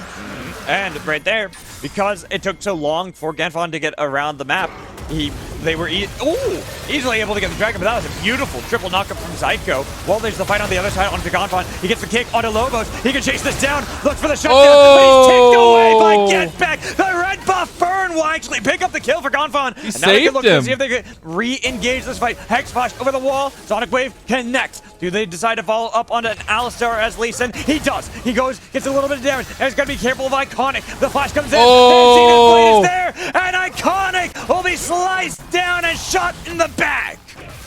Man, Ganfan is actually just heavy carrying this game right now. Continuing. Right now, we got a little bit of a continuation fight as Getback. They don't have damage. No, they don't. Just no damage. They went in for that engage because it looked cool, but there was no damage. Yeah, they might have just thrown a lot of. They didn't just might have. They very much did throw a lot of that lead they had for themselves over to NCSU, punishing them perfectly. Even if we see the call of the Forge God used to try to get rid of the minion waves, there's still that. What was it? A 6,000 gold lead now shrunk down to 4,000. Yeah, it's a big advantage given over to NCSU. A little bit of momentum. Again, a 5-0 Lee Sin can do wonders, and we were looking for early advantage or at least some pace of play from the Lee Sin, and we didn't get that. But here in these little skirmishes, these little team fights around these objectives, it's working out for them. And Iconic not strong enough yet to really say anything here.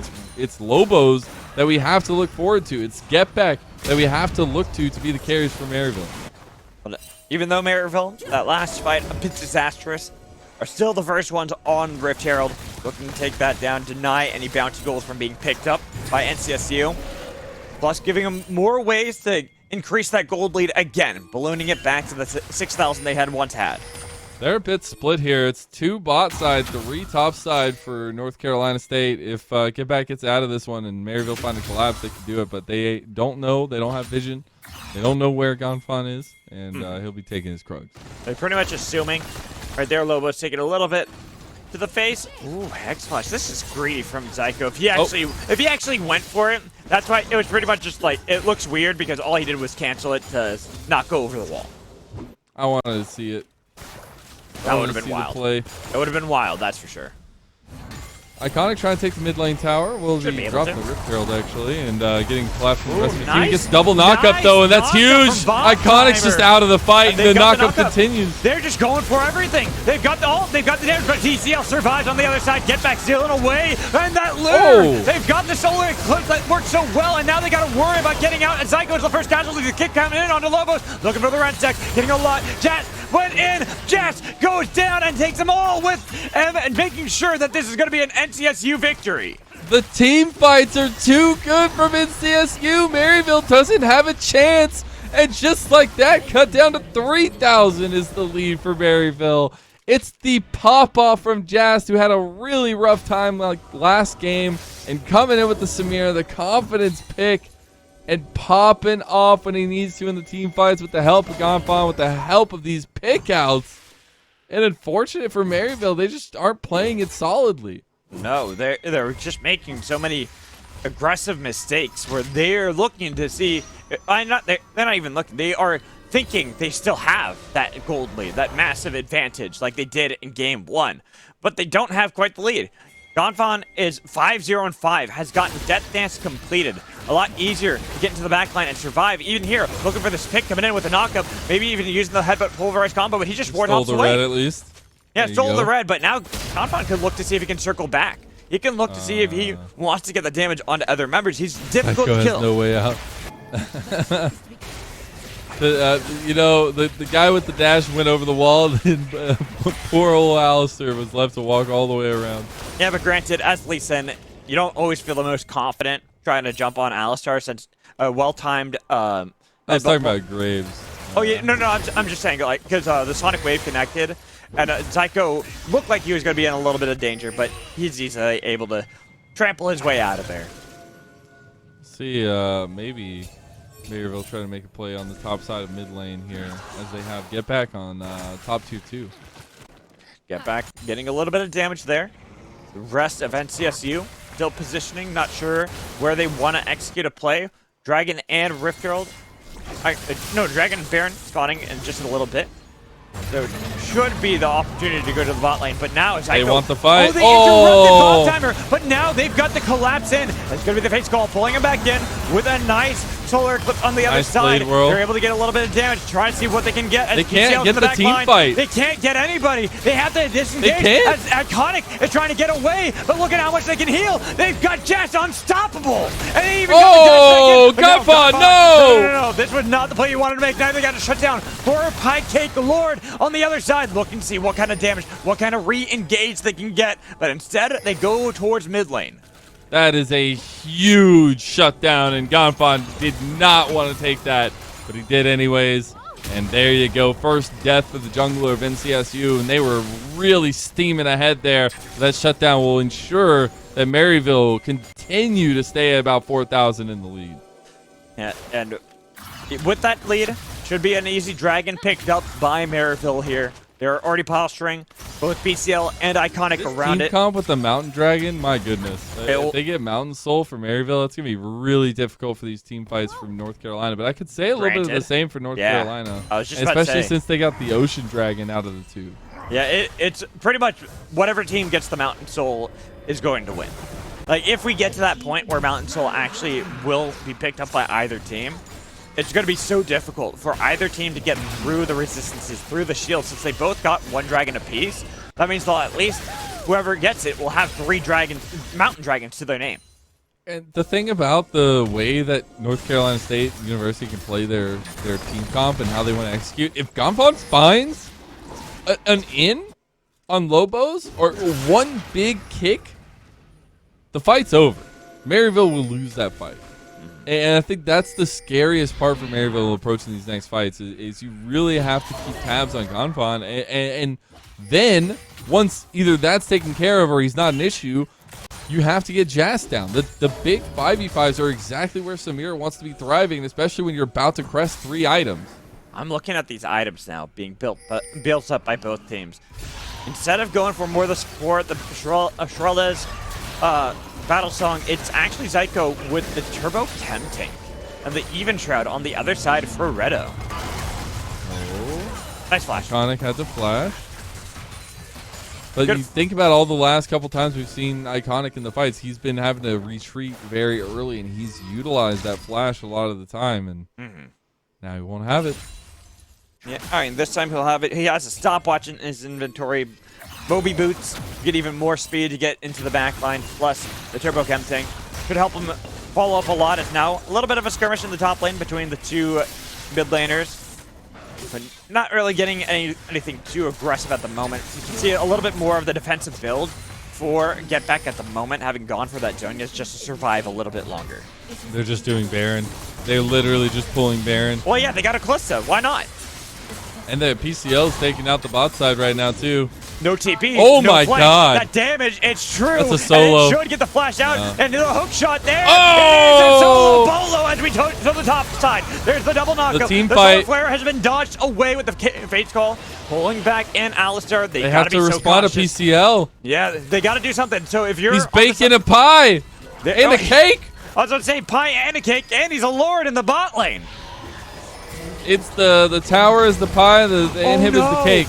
Oh, the flash away from Gagoon. He gets a little bit of damage on a Tycho who goes golden Jazz. himself. I know Jazz. Oh, Jazz. He's the one who Nice. takes down the cow. Works out, but the TP comes in. That's a back door. PCL They're has still not just stopped. taking the They're base. just looking for it. He's got the minions there. Does he just continue? Wait, why is PCL backing up? PCL could just end the game. No, because Bob Timer just respawned. So they have to be careful. There's going to be the TP coming in, looking for that flank angle. He's got Call of the Forge God that he They've can got utilize. Get Back. Yeah, Get Back is completely caught here. Yes, but he's able to stop the Call of the Forge God, at least for now. Uses his own, tries to see if he can get the damage. Gets kicked away, and he's trying to get that damage back into the back line on a Jazz, but he couldn't get him. Jazz is godlike. While a re-engage fight on the other side happened for Maryville, but they couldn't save the life of Get Back, and now they're the ones that gotta get back. PCL TPing back to this topside fight around the Baron. It's a 5-stack team fight comp from NCSU, though. And it is terrifying here. PCL needs to be careful. Oh, he's he bringing gets followed Godfon. up. That's everything. Solar Flare was used, but that damage on a Gonfon. Another Sonic Wave followed up, but you got to be careful. He's going to use the tactical sweep, getting so much damage on a Gonfon. He's kiting away. You can't follow that up because that would have been certain death, but PCL is not done. He might just heal up on this red buff. He's got Ravenous. Yeah, Gonfon also healing up a little bit. Lobo's taking a tier 2 tower, though. Big gold into Ballista pocket. Now they're going to move down to these super minions as well. Just kind of push these side lanes going through as Lobos continues to stack up. Probably Bax gets his 4th item. Should get that 4th item. Looking to see what he's going to complete off that recall as we can see the rest of the itemization. Bob Timer pretty much saying, yeah, you know what? I'm not having a fun time against a triple AD threat, so I'm just going to get that Thorn Mail. That's the way it crumbles, I guess. And now we have Dragon coming up very, very shortly. So the thing is teams need to reset. This 6,000 gold lead definitely helping Maryville University in that setup for the Dragon. But the biggest question is the pickouts, the team fight, the 9-2 Jast for NCSU to make this series go further and actually put up a fight for a grand finals position here in A-Star League. Taking down Maryville would be a huge... Could you imagine? Could you imagine the storyline? UCI and North Carolina State University in the grand finals off a game where NCSU take down Maryville University like this. This would be incredible. And they still would have to win one more after this. Right. But it would be a story. And that's why I was about to say, just because you win the one doesn't guarantee the second game, but getting that first one is still a start. Better than just losing 2-0 as now.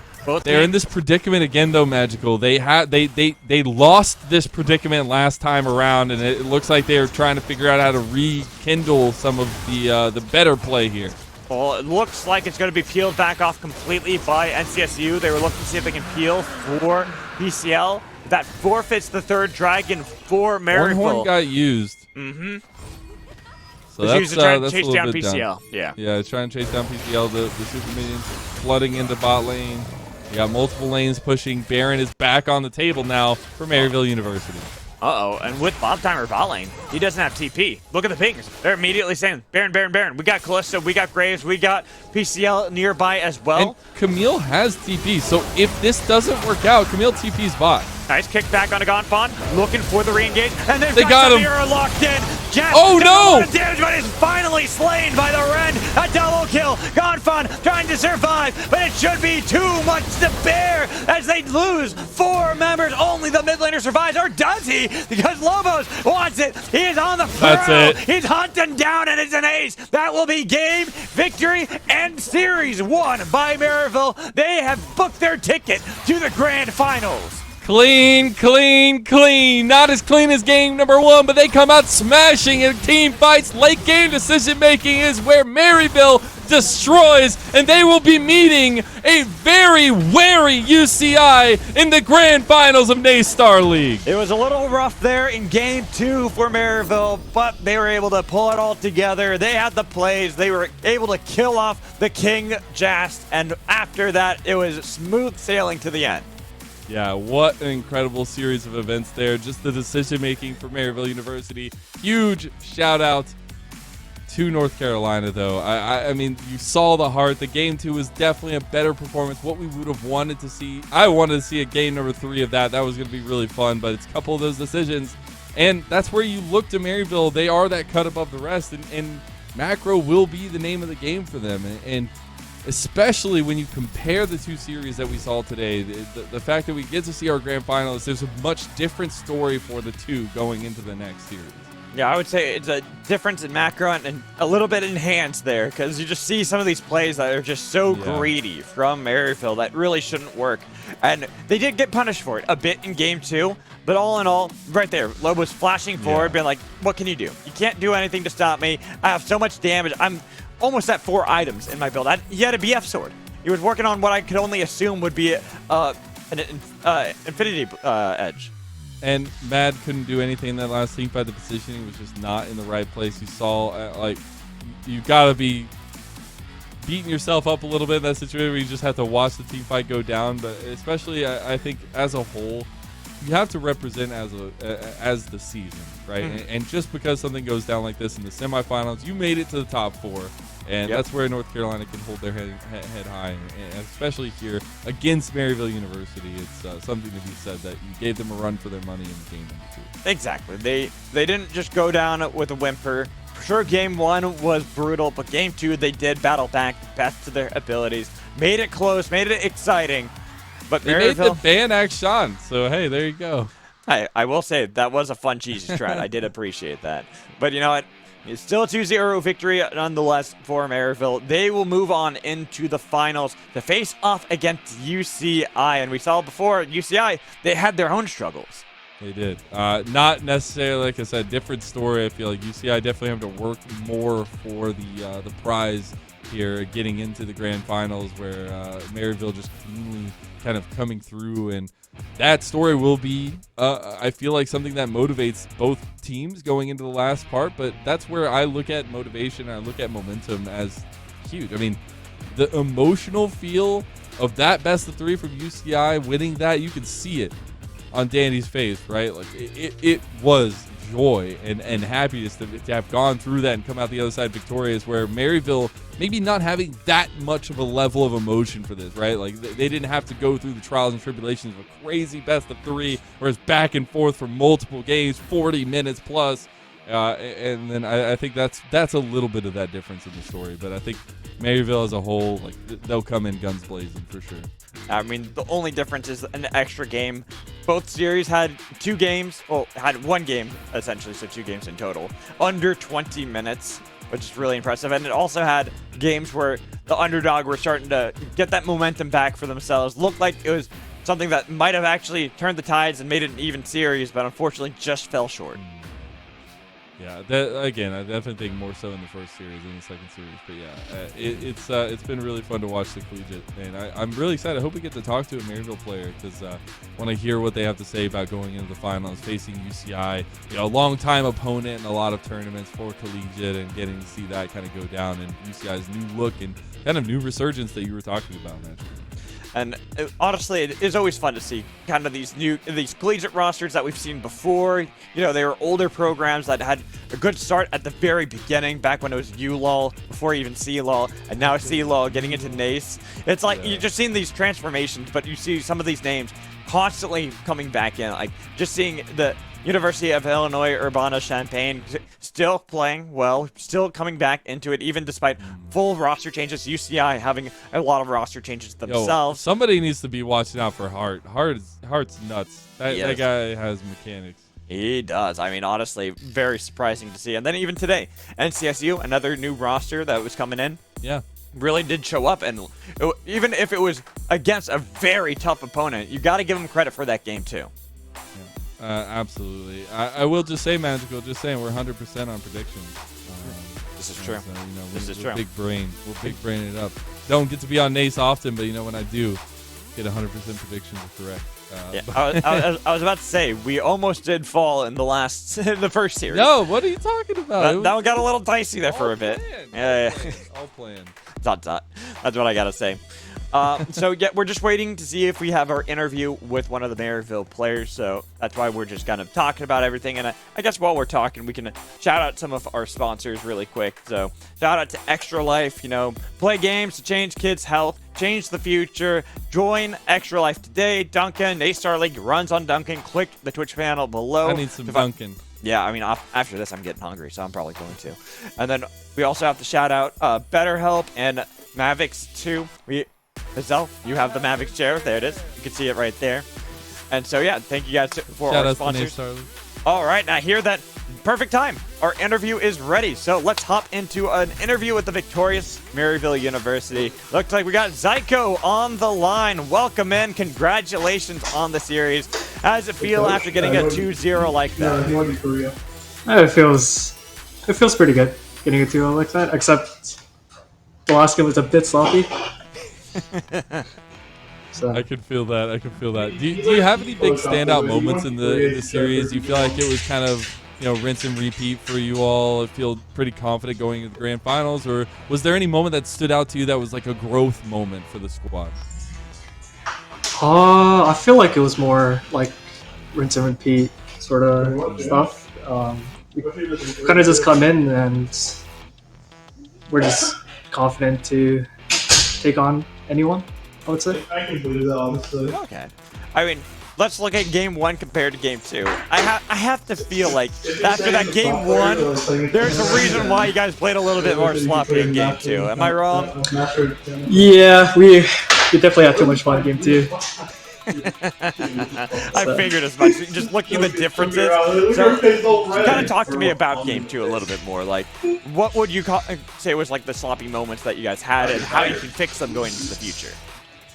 I would say like we just kept looking for fights in their jungle, or even like outnumbered fights, like top side, mid fights. It was just chaotic everywhere. So next time we'll just be more relaxed. Giving it over to Mazel, I do want to say it felt like you were playing Alistar more like Pyke than you were actually Alistar.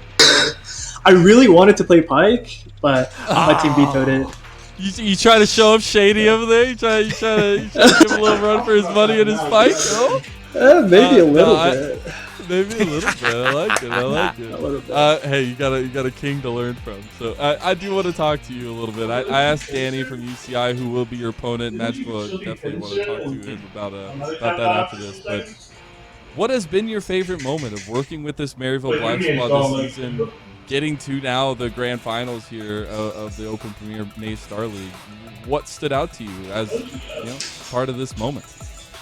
I would say like what stood out to me the most was definitely the vibes. Like, okay, we're like a very chill, relaxed, like zero till sort of team. Like we just really just have fun, like no matter what we play, and like the entire game, like we're just all like chill, relaxed. So there's just like no pressure to like really like do anything. And then we just like we really keep each other accountable during the games as well. So it's the best. So then, what do you think going into the grand finals against UCI? What do you predict the score will be? Is it a best of 3 or best of 5? I'd have to double check. I believe best of 5. Then 3, yeah. 3-0. All right. It'll be the fastest 3-0 you'll ever see. Oh my Yeah. goodness. Ooh, some spice. I like it. I like Okay, it. Well, Ryan. Zyko, what has been an incredible series so far to watch? I do want to give you a chance to give it a shout outs. Anybody you want to talk about? Anybody want to shout out? I'd like shout out my teammates for being really nice, and the school, and my family, and my friends, and the people that support me. I really appreciate it. All right. Thank you, you so Zyko. much. You are awesome. Congratulations on the 2-0. Looking forward to see that 3-0 sweep, the fastest one we've seen, apparently, according to Zyko. But you have a good night and go celebrate with your team. Thank you. Bye. Alrighty, and with that, that's it for the day for NA Star League. We've gotten through our 2 best-of-3s, and one of them, it looked close initially with the 2-1, but it was a smash of a Game 3, and then Maryville smashing Game 1 a bit closer in Game 2, but it all felt Maryville all the way. Yeah, the grand final set up to be a clash. I am so excited. It's going to be a very fun one. Maryville University going up against University of California, Irvine, UCI. And the winner with that big prize pool, 2,500 scholarship. Gotta love it. And it's going to be a fun one for sure. All right, so let's look ahead what kind of schedules we got going on in the future. So you can see how the week was, well, how the week will be. We got Rocket League, lots of Valorant going on throughout the week. Then some CSGO, Overwatch, Call of Duty, Rainbow Six Siege, you know, all sorts of action across the week. Those weekends are action-packed. You got to be tuning in here to NA Star League. That's awesome. You got Overwatch, COD, and Rainbow Six all on the same day. I mean, it's going to be awesome. It's going to be all over the place. I know personally, I'm kind of looking forward to the Rocket League just because skilled Rocket League players are absolutely nuts to watch. I could not possibly I'll stick fathom. to my Lucio ball. Well, see, That's all I can play. If I'm gonna play Overwatch, I have to either play Junkrat or that sounds fitting. or Junkrat. Okay. Not Roadhog. All right, cool. Kind of Roadhog. I prefer Junkrat though, but I also play him in a way that everyone says is insane because I'll use find a way to build AP on it. Yeah, well, it's also I play him like I'm a tank and a frontliner.